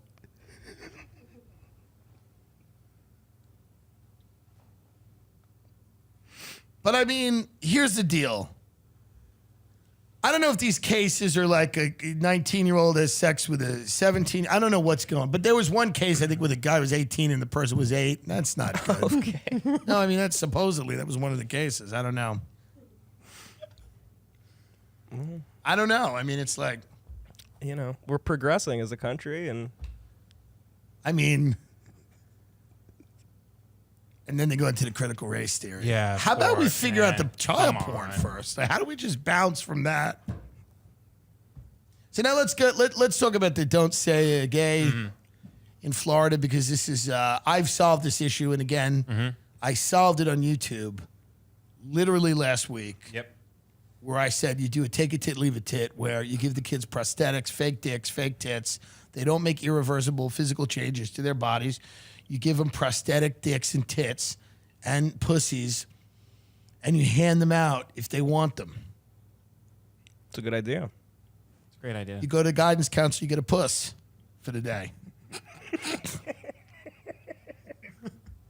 No, I'm dead serious. And that way nobody can say they're doing irreversible. And if they grow out of it, and then when they get older, if they go, yeah, I want a real puss, they get a real puss. If they grow out of it, they give the dick back, and they graduate. Yeah. Am I nuts, or is that not a humane compromise? Yeah.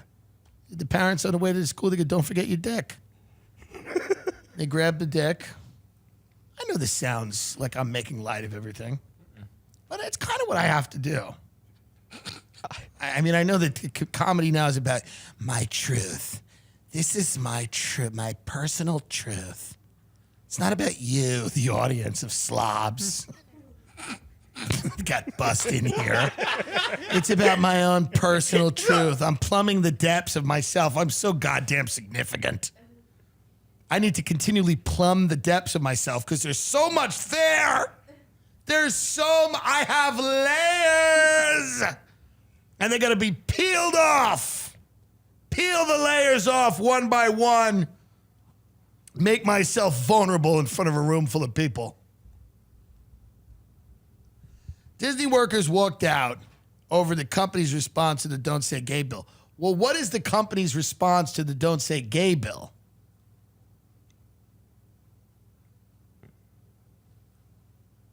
The recent statements by the Walt Disney Company leadership regarding the Florida legislature's recent Don't Say Gay bill have utterly failed to match the magnitude of the threat posed by the legislation. So Disney's kind of just going, hey, Disney's being Disney. They're not taking a hard stance on this. Mm-hmm. But Disney's pretty pro-gay, right? They've been pretty pro-gay. Like Ben Shapiro's doing these things where he's like, Disney World has been taken over by LGBTQ people. Gay people have taken over Disney. Disney's been completely gay forever. It's been gay. Every single movie is about guys sucking each other off. That's what it's about. So now they're saying they can't, employees are calling for the Disney to stop making donations to certain Florida politicians, including Ron DeSantis, and commit to a plan to protect LGBTQIA staff from such legislation. So what do you mean protect the staff? Put them in the Magic Kingdom. Put them in a castle. I don't understand how you're going to protect the gay staff. This bill's about 2-year-olds.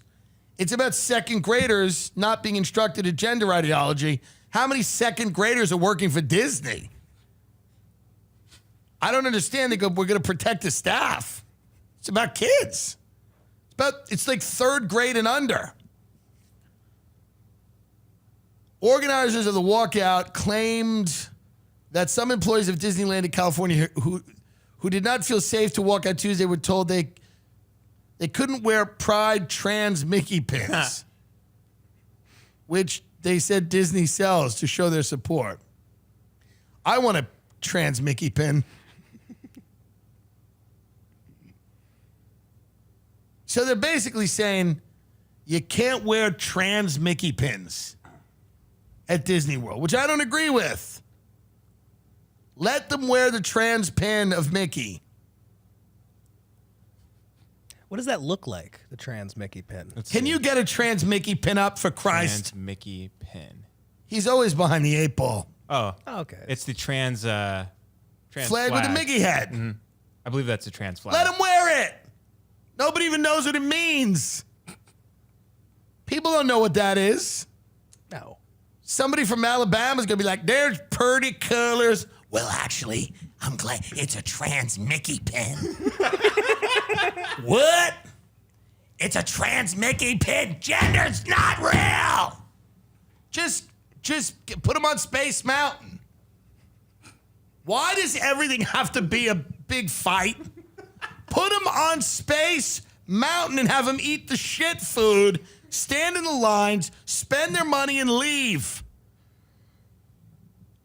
So they did this walkout at Disney World.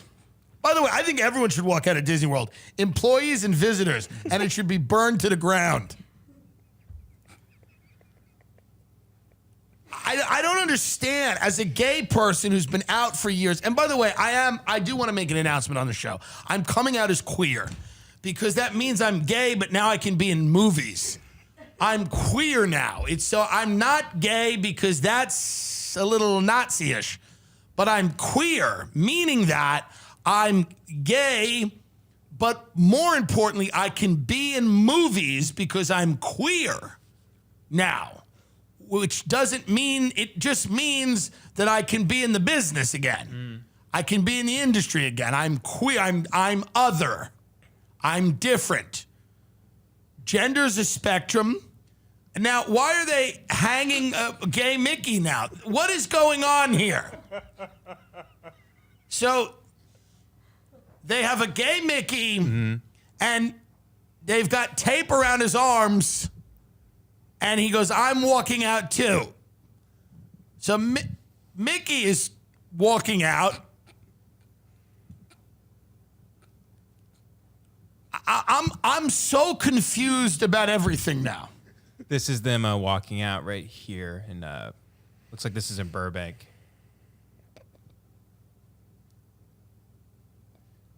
Okay. All right. They can walk out. No, it's good. It's good. I'm as somebody who's queer and now has a career because I'm queer. Yeah. Queer is different than gay. It's a whole thing. It's a whole thing. I get invited now to events. It's a very big change. Realizing that I was queer because I can't get anything in the business made and put on television or in a movie. So I realized overnight that I was queer and that I had been suppressing that for a very long time, and I had only kind of been gay, which doesn't really mean anything. And I realized that gay is it's an archaic concept because it's based on gender, which we know isn't real. So the idea that I am attracted to members of my same sex isn't real because there are no sexes. I'm queer, and now I'm going to be the belle of the ball. And I'm excited about it because it's going to make me money. My sexuality should make me money. My identity should make me money. If you're coming out as something now, it better be to make you money. Gay doesn't mean shit. You better come out as something that can make you money. Please. Don't be stupid. So I'm proud to announce that I am queer, and I refuse to do business with Disney until they let people wear the trans Mickey pin in the haunted house. I mean, can you imagine Ukraine reading this? It's just people sitting in a bunker. Their entire lives have been destroyed. Their buildings are just blowing up. And we're going, no, there's a pin. It's a Mickey pin, and we were told not to wear it at Tower of Terror. As a part of the town hall, Disney announced that Mr. Chapek had postponed a management retreat planned for next week in Orlando, Florida. He and senior executives would instead use that time to go on a listening tour at Disney workplaces, both domestically and overseas. Good. Because people are concerned and they should have a listening tour.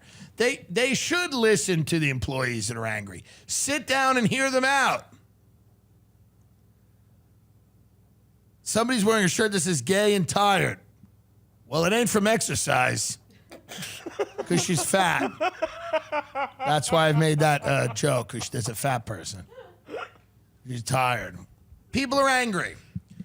Texas has gone nuts. They're like prosecuting trans kids that are getting medical things, whatever you think about that. Texas is now like, we could prosecute their parents. That's insane. Leave the family alone. Yeah, let them do whatever they want. Let them do it. I look at it like you picked the wrong major. Mm-hmm. Texas court reinstates injunction blocking probes of transgender kids' parents. So Greg Abbott's going out of control, but the courts are stopping him. Because, this is too intrusive here. They're going hard with the anti-abortion. Mm-hmm. You can't even have an abortion at Disney World now. Do you know this? No, there was an abortion clinic in Disney World. And they're trying to ban it. You used to be able to have an abortion and then go to Epcot. Now you can't. This is what I mean. It's getting out of hand. You know I love talking shit about Bitcoin, but I'm also a fucking comedian. It's kind of my job to talk shit, not give investing advice. So when I get serious and talk about an overlooked alternative asset that's not NFTs or crypto, you know it's special. I'm talking about high-end art, and we're talking about Masterworks. Today's sponsor, Masterworks, makes it possible for you to invest in blue-chip art without being a billionaire. Here's how it works. This is really cool, actually. Masterworks offers an investment in multi-million-dollar pieces of art, works by icons like Picasso, Banksy. So you can go out and invest in a painting without paying $103 million, which is how much a Picasso last year sold for in New York. Why do the super rich spend that much money on a painting? Is it because art prices have outpaced the S&P 500 by 164% from 1995 to 2020? Nothing funny about those numbers. They didn't get rich by being stupid. And my friends over at Masterworks are giving my listeners priority access to their latest offerings at masterworks.art/Tim. That's masterworks.art/Tim. Now, do you own any Picassos? No, not yet. No. But you understand why rich people buy art. Totally. And do you understand how fucked people are out there right now? Yeah. So they're looking for a safe investment. They should do this. Well, yeah. That's masterworks.art/Tim. See important disclaimers at masterworks.io/disclaimer. Let's talk about the LA mayor's race here before the end of the show, because you brought up a great point. We have a great new mayor or candidate. Yeah, Caruso. Caruso. And I like this guy because Caruso built the Americana in Glendale, which is a disgusting outdoor mall where animals go and they eat at the Cheesecake Factory. But he's going to build another version of it exclusively for homeless people and let them play in the fountains and have fun and shit wherever they want. And I think that's the move. Can you get up his advertisement? Oh, yes. They can't get mad at us playing that. No. Rick Caruso, he's going to be the new mayor of Los Angeles because he is he's very good at building malls. So he's going to fix the problem, because the homeless crisis is really because they don't have a mall. I don't think you put it on YouTube, but I bet I can find it on He's his like, website. Thank you, Ben. You don't have to telegraph what you're doing. You can just deliver. But I like if he goes, he's like, the problem is that homeless people don't have a mall of their own. Give them a mall.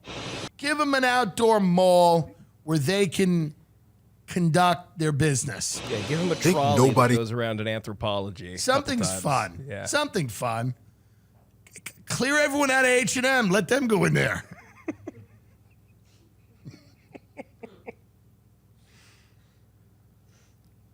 Here's an ad he's running called Faith, Family, and Community. Think nobody can clean up LA? Yes. Meet Rick Caruso. Uh-oh. Lifelong Angelino. Husband, father, grandson of immigrants. Raised to put faith, family, and community first. A lifelong builder and job creator. That's right. Rick created the Southland's most beloved community centers. And he always shared that success. What are you talking about? The Americana is a beloved community center? It's a corporate hellscape. It's a beloved community center. People in Glendale don't know where to go. Yeah, I mean, it's a big outdoor mall. That's community center.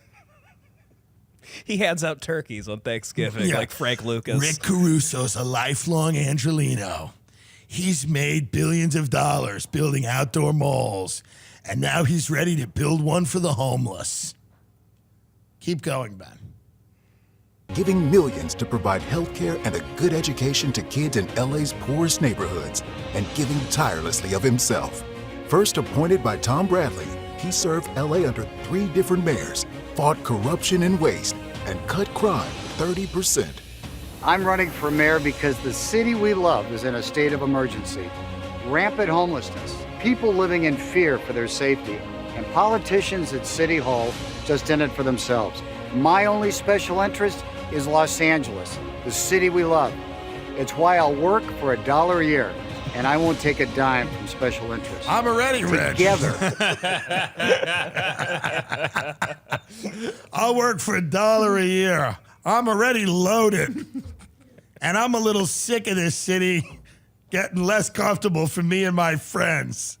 So I'm going to work for $1 a year, and we're going to use direct energy weapons on the homeless. You pay me $1 a year, and I will have the LAPD out there with batons every day. It'll cost the taxpayers only $1 a year for me to vaporize homeless people in the middle of the night, so you can feel safe going to the Americana in Glendale and getting a fucking herb-crusted salmon at the Cheesecake Factory for $48. I feel like the people in this don't even know they're in a Rick Caruso ad. He just took photos of people. The city we love. Finish this. We can clean up LA. Read my action plan at CarusoCan.com. Rick Caruso can clean up LA. Now, get an interview of him up before we get out of here, because maybe I'm making fun of this guy, but Talk. Yeah, I got one right here.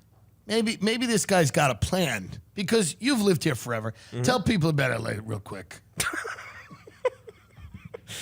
It's a great place. A lot of homeless people. Well, what are the problems? The homeless. And he's going to handle it. Look at this man. He's going to fix it.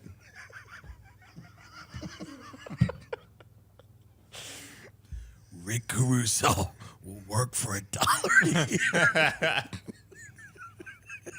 This fucking, what is these dumb slogans? I'll work for $1 a year. Why the dollar? Just He's say like, I have to make something. I gotta be able to go home and look at my wife. So I need at least $1 a year. Let's see what, maybe I'm wrong. Let's see, Rick. About sort of what separates you, because ultimately this is a job interview, right? Yeah. And people got to pick who is the best person Well for said. this job. Well said. You have a different biography than most of the other people that are built running. Why are fountains you in outdoor the restaurants. most qualified person to lead LA when a lot of the people you're running against have a lot more experience in government But have they service? ever built a cheesecake factory? Let me first talk about Have they them ever sort of built a generally for a cheesecake minute, then I'm going to talk factory? about me, which is an important question that you've asked. They've had a lot of opportunity. They've had decades of public service to get something done, and they haven't. They failed. And I just find it interesting that you've got a group of people that are tasked with making the city safe and livable, and they've had a decade to get it done. They failed, but they want a raise and a job promotion. That wouldn't happen anywhere else, right? And so if you think they've done a good job, I'm not your candidate. If you want more of the same, I'm not your candidate. Let me tell you about Rick Caruso. I've worked hard. I'm from humble beginnings. I love life. I love giving back, and I've got a track record of moving into a situation where there's a serious problem or a crisis and fixing it. I came For into example, LAPD. It was last summer at the Cheesecake Factory at the Americana, there was a crisis because one of the chefs was drunk every day and he was burning the chicken fingers. And if you know anything about the Cheesecake Factory, we got great chicken fingers in there. So what I did was I sent him to a rehabilitation program and brought in another chef who is actually my deadbeat cousin. My deadbeat cousin came in there and he actually did a great job. But that's the kind of experience I have. under a federal consent decree run by a federal judge. Crime was spiking. I reformed LAPD, hired Bill Bratton. We dropped crime by 30%. That was a crisis situation. Asked to step up at USC. We turned USC around with a lot of help from leadership, but that's a very different enterprise today than it was. If this works, the only people committing crime in this city will be the cops.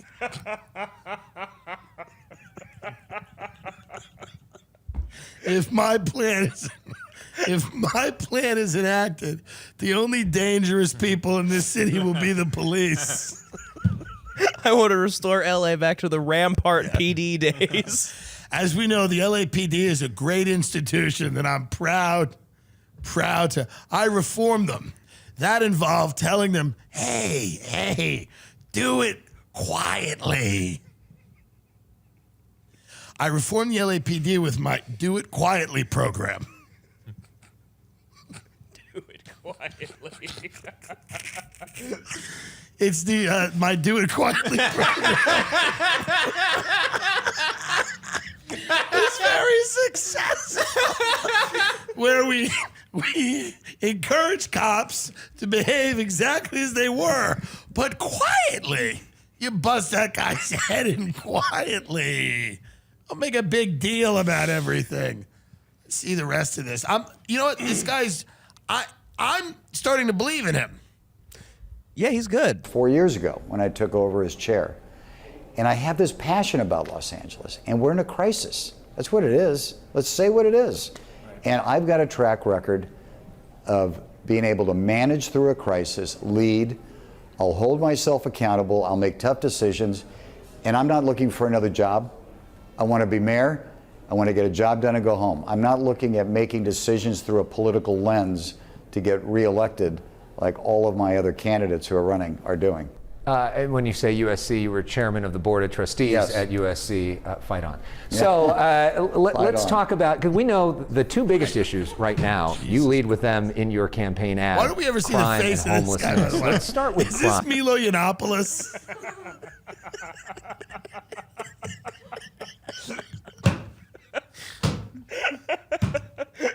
Why don't we ever see the face of the interviewer? This is incredibly disturbing. Have you ever seen an interview like this? You don't even see the face of the interviewer. I mean, what is happening? I guess Fox 11 only brought one camera or something. Yeah. And why is he being interviewed in a restaurant? I don't know. It's like, what's going on? All right, keep going. All right. Some of your critics point to the fact that you supported George Gascon for district attorney. Do you regret that? And do you now support his recall? So I knew George when I was the president of the police commission, and he was a deputy chief, and he wanted to be chief. I didn't make him chief. He wasn't ready for it at the time, and I hired Bill Bratton. Now, he left and became the chief at Mesa, Arizona, then went up to San Francisco. I knew a very different George. Now, what happened to George on his journey from Mesa to San Francisco that changed the way he thought about fighting crime is very different than where he was. So early in his campaign, I did support him. He was a friend. I knew him from our time together at LAPD. Once his campaign started rolling out and I was hearing about what his plans were, I quickly pivoted and I gave to Jackie Lacey, and I gave her a significant amount of money to support her. So I regret what George has done, and I think George either needs to stand up and say, the policies that I've put into place are harming our communities and I'm going to change them, or he should step down, and if he doesn't step down, he should be recalled because he is harming our communities. And I stand with Charlie Beck, and I stand with Bill Bratton that said the same thing. This was a different George than we all knew when we worked at LAPD together. I don't know what's happened, but clearly he's got to change or he's got to go. The other big issue is homelessness. Yep. Number one thing you're going to do that's going to be different than the people that have been in there so far. Kill them. Day one, declare a state of emergency, move the authority into the mayor's office. I'll be accountable to fix it. I'm going to build the smartest team in the country to go fix the problem. We're going to go build 30,000 temporary beds. We've got excess land throughout the city that's declared surplus land. We're going to give people an option to move into a clean, safe place in a very humane way, give them the right services that they need, mental health, physical health, but you don't get a choice to stay on the street anymore. The minute we have a bed for you, you move into the bed, or otherwise there's a room. consequence to being on the street. You have to draw a bright line that we've got communities You have to all give the around homeless Los Angeles. luxury.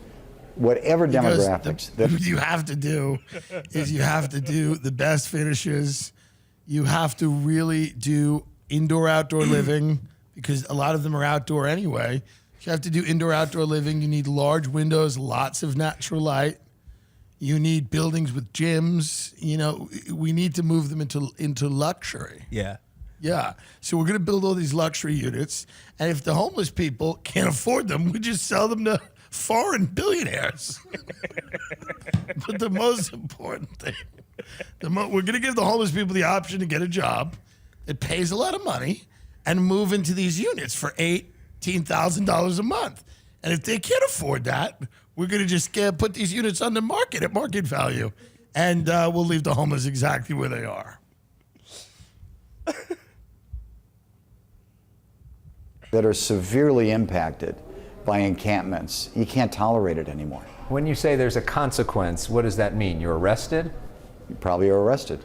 If we give you a bed and we give you the services and we clean you and we feed you and support you, and I think there should be retraining programs to get people back on their feet that can get back on their feet, why then should we allow people to live on the street? Good point. And where do you draw that line? You can't. And that's what's happened with this problem. Everybody has been so politically correct in their mind, whatever that means, to deal with it.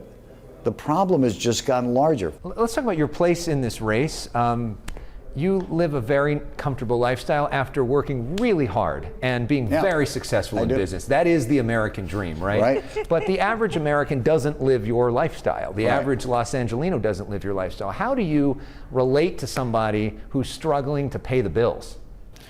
Well, let me tell you, again, I grew up with immigrant parents from Italy that lived in Boyle Heights, and my grandfather was a gardener, and I remember riding in his truck, and I remember a family that lived from paycheck to paycheck. There was always a meal on the table, always My worked father hard, was an but paycheck. Italian fascist. He was a supporter of Mussolini. How do you relate to the regular people? Well, my father was a fascist who supported Mussolini. They lived paycheck to paycheck, and he used to read books on Hitler. So I know exactly what people in this country are going through right now. I can relate to all of them. Thank you so much. Let's hear the rest of his answer. To paycheck. Great pride being an American and great belief in this city. And that's the spirit I do this with. But I have also spent the last 30 years working in East LA and working in Watts, supporting the underserved, education and healthcare. The track record and the understanding and the families that I know down there, that my children have worked with, that we become personal friends with. I understand it. I've got people who lease space for me that are small businesses that struggled during the pandemic. We waived all the rent. We wrote everything off. We supported them financially. Because I started as a small business. I started with no business. And I built it. So I do understand it. So this notion that I don't connect, I'm probably more connected because of our work in the inner city than most people. And I want to expand helping the great people of the city, especially those that really need help, by being mayor. That would be a great gift to me. I'd be honored to do that. All right, that's Rick Caruso. I mean, I don't know. Maybe he'll be good. He's the only person with evidence of something that he did that I could like go to. How about this one they're trying to get elected? All my comic friends on the east side, they're trying to get Eunice elected. Let's get Eunice up before we get out of here. Let's see. Eunice, she's running. Sato? No. No. Hold on. I might be pronouncing her name wrong. I'll get it right now. It's for EUNISSES, Eunices. And she is running for, I don't know, city council. Hernandez? Yeah, I believe so. Yes. Now let's get an interview with her. Okay. Now I don't think she's running for the same thing. What did she? Now, let's see her advertisement, because we're in LA now and we want to protect the people. What were you going to say? What's her mall? She's not built a mall. Oh. She's not built a mall. She's got a couple of tables set up on the street where they're selling fruit. But that's nice. I like fruit. Keep going. Okay, this is Los Angeles for the people. I believe it's an ad. What makes LA home? To me, it's the people. I grew up in Highland Park. When I was a kid, we knew everybody in the neighborhood. But slowly, things started to change. Faggot hipsters came in with their comedy shows. Then another. People started wearing fucking weird hats, getting on stage and doing these faggot hipster dances. I didn't enjoy that. We wanted to kill those people. But now they tweet about me, so they're cool. Kidding. Kidding. Then another. Neighbors, friends, family, locked up for things like cannabis or mental health crises, when what they needed was care. In my moment of need, I called 911 like we're told to do. The police came, but they wouldn't even get out of their car. So I went to school to become the law enforcement officer who would have helped me. We spend billions on overstuffed police budgets instead of funding neighborhood services that would help folks stay in their homes. And that's how gentrification and criminalization intersect. In the last 10 years, gentrification has devastated us. But it doesn't have to be this way. I've committed my life to undoing the harm inflicted by this lack of investment in our families, youth, and elders. And we're starting to win. We passed sentencing reforms to liberate our neighbors and reunite families. We stopped the building of 2 new jails and put that money into our community. During the height of the pandemic, we got millions of people to vote for Measure J, which will fund the life-affirming responses my loved ones and I deserved in our time of need. My family had to fight to stay in our neighborhood, and against all odds, we won. Now, I'm running for city council to make that easier for everybody in District 1 and across LA. The workers, the young people, LGBTQ plus folks, Black people, people of color, immigrants, we are the community. We deserve a city that cares for our residents, that embraces our history, not erases our history. We deserve a city where the responses to our most vulnerable moments are life-affirming. We deserve a Los Angeles that's for the people. Yeah, I don't hate her. I think she says a lot of valuable stuff. I don't know if you can abolish the cops. I think she's on that train. I just don't think sending social workers out to, violent crimes is probably the way to go. But I think she says a lot of valuable stuff. I think that, you do need to find a way to not have gentrification displace people, turn everything into a corporate mall, take away all the flavor and individuality out of communities. I think she's right about that. I think she's probably got some wacky, batty ideas that will end up getting a lot of people killed. But, see, Patrice Cullors endorses her from BLM. This is the woman who bought 4 houses with the money. This is not what we need. Oh, that's her. I believe so. Yeah. Unless I'm completely wrong about that, but I believe that is the case. It's the abolition of the police is really the wrong move. Yeah. And in that sense, I don't think this, but a lot of what she's saying, I agree with. Mm-hmm. But I think you need to retrain police, have them be held to different standards. I just don't think getting rid of the cops is a good move here. But I'm all for affordable housing. I think the prison system's a mess. You got to clean that up. I don't think anybody should be going away for cannabis, I think. But, again, you start going into the bail reform and, people get out of jail, then they kill people. So I do think there's got to be a nuanced approach here. It can't be just like, let's let everybody out of the jails and see what happens. It's not just going to be everybody eating tacos on the street with the guitars, which I know because if you watch her, if you watch the thing, it's just everybody playing guitars and eating tacos. But there's a fair amount of hell being unleashed in the city right now too. Fair amount of people being murdered. It's not just all tacos and fun and sing-alongs. But I don't hate her. Where's she on the issues, Ben? Go up to the issues. Right here. She seemed earnest. Currently, nearly half of LA's city budget is allocated to law enforcement. Statistics and decades of tough on crime policies prove that this does not result in safer communities. That's not true. I mean, literally, crime everywhere has gone down, except recently. LA needs urgent, widespread investment in mental health services, public health care, affordable. That's all true. That's all true. But you also need to retrain police with money. You can't suck the funding out of something and then you don't have the resources to retrain cops. You can't replace cops. I don't think that's, you can in certain instances. Homelessness. Many on our streets suffer with untreated mental health needs, problematic substance use, and physical health needs. We must meet the moment with proven and effective services, housing, and strong renter protections. Okay, but that's not exactly specific.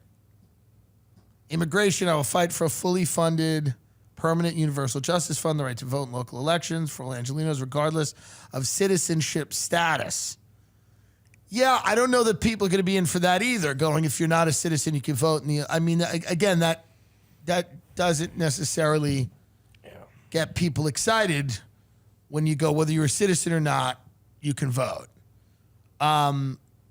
Because if you take that to its logical conclusion, you'll just have tons of people that aren't citizens coming to the country, being entitled to every benefit citizens, and then you don't really have a country. You have a grab bag of things that people want that they can just get. And that doesn't mean that a lot of these people won't become great citizens, but it's, there's got to be a process to make them citizens. And then when you are a citizen, you're entitled to things. You should vote. I think if you're a non-citizen, you should be treated humanely. But I just think there should be in every country in the world, there is a distinction between a citizen and a non-citizen. Every single country in the world. It's not America. It's not white supremacy. It's not the patriarchy. It's just what it is. But hey, who gives a fuck? I live in Austin. Fuck it. Gives a shit what happens to this dump. Where does Rick Caruso live? Where's his house at? I bet it's Pasadena. Is he living like a baller?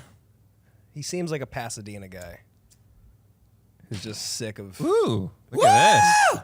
Look at this. Rick Caruso pays $18.6 million for the Newport Beach mansion next door. That's what I'm talking about. Nice. Nice. Rick. I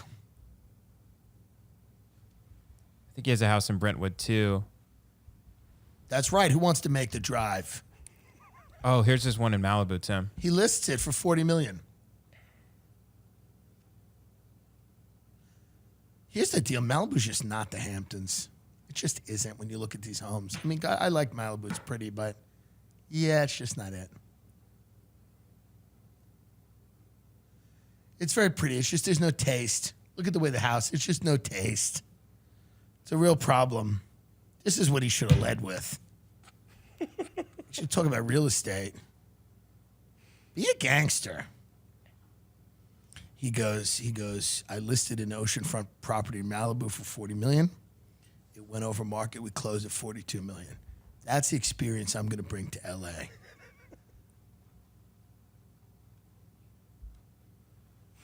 So you got a choice between him, this guy's got a real estate portfolio that's half the city budget, and then the other girl who goes, and then the other girl who's like, we kill cops.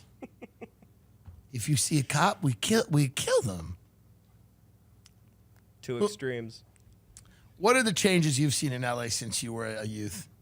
It was about how it is now, like crime-wise, like when I was like a kid, and then it got better. Yeah, and then it got pretty good, like when I was in like high school and up until basically the pandemic, and now it's kind of like back to gunshots and tons of homeless people, and more homeless people than I've ever seen in my life. So that's why I'm going to go with Caruso here. Maybe we got to go with Caruso and see what happens. We need an Italian in there. Yeah. We need a guy. He's going to put all the homeless in like an abandoned Katsuya and just close the door. I'm building another Americana strictly for the homeless so that they can pretend to shop, play in the fountains, take shits wherever they want. We'll have fountains filled with fentanyl in the new outdoor mall strictly for the homeless, designed by Rick Caruso. What do you think about Caruso, Ben? Caruso, I mean, he's a rich guy, right? So he's insanely wealthy. And he's bored. He's elderly. And he's bored. Let him fuck around. Yeah, why not? He's rich and he's bored. When rich people get bored, they got to get in there and try to pretend they're going to fix it all. You're bored. I mean, what are you going to do? You got $20 million in Newport Beach, $40 million in Malibu. You're bored. Go in there. It's the natural progression. It's the natural progression. Go in there and see what you can do.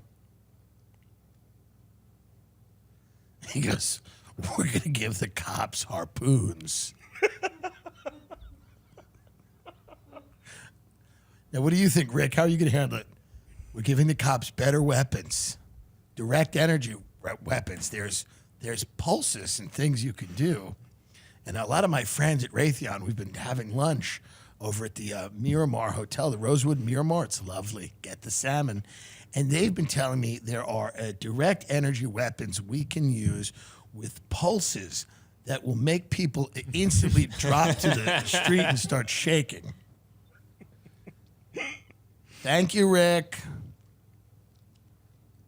Devin's got a very funny podcast called Hate Watch, where you watch things you dislike. So yeah, it's kind of like this. Yeah. Yeah.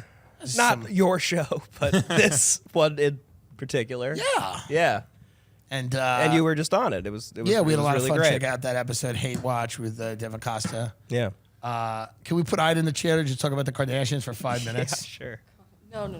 No? I can't be on camera right Okay, now. can you, from off camera, can you discuss Yeah, it? you have the Sure, mic, Ida. sure. Go ahead. Tell us about the new Kardashians. You're wearing your sunglasses.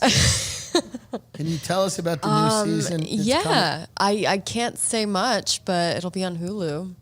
And it's what going to be excites epic. you about this family so much? Because you really, you devote. Now I respect them. They've got $1 trillion now. They have more money than all of us. They have more Yeah. money than the country. They fascinate me because I think they're the closest thing this country has to a monarchy. That's true. Rightfully so. I mean, they're kind of the epitome of capitalism, but I think that they actually they've kind of proven themselves in a way. I'm not even kidding. Why not elect them? Why legit, not? Why not elect Kris Jenner to be the mayor of LA?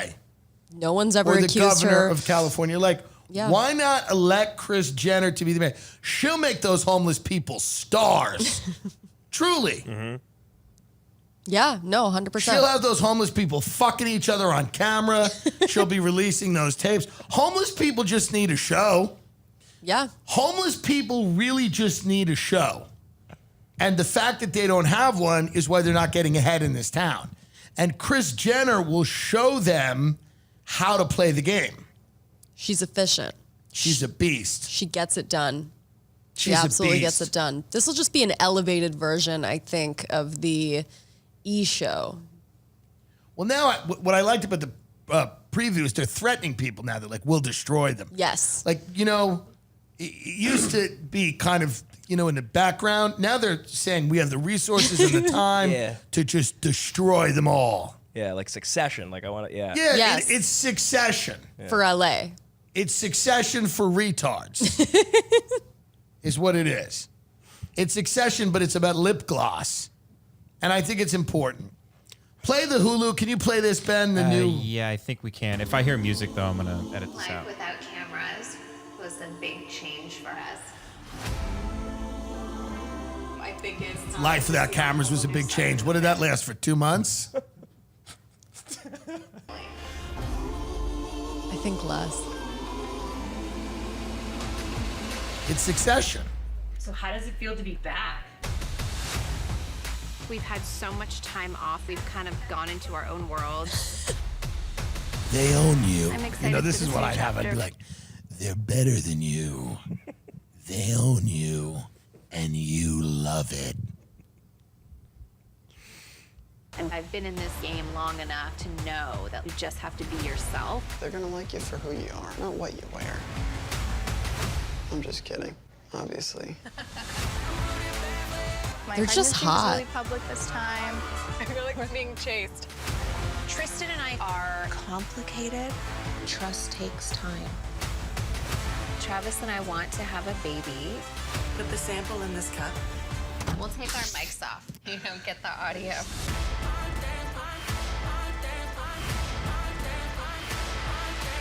This is a relationship that I don't think anybody saw coming. Who are you texting, Kim? Does his name rhyme with feet? It's so easy to comment on people when you have no idea what they're actually going through. It is really hard with Kanye. He told me my career's over. Why are we always making excuses for the people that traumatize us? I'm out. This is so ridiculous. We have all the time and all of the resources to burn them all to the ground. Never go against the family. Never go against the family.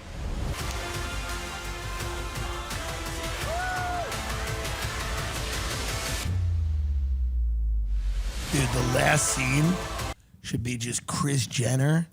She like sits back, you know, she like rolls back on like a chair, and she just sits there and she turns around and she just says, "Hello, Vladimir." And Putin just goes in and they start making out. Kris Jenner and Vladimir Putin just start making out, and they're like, never go against the family.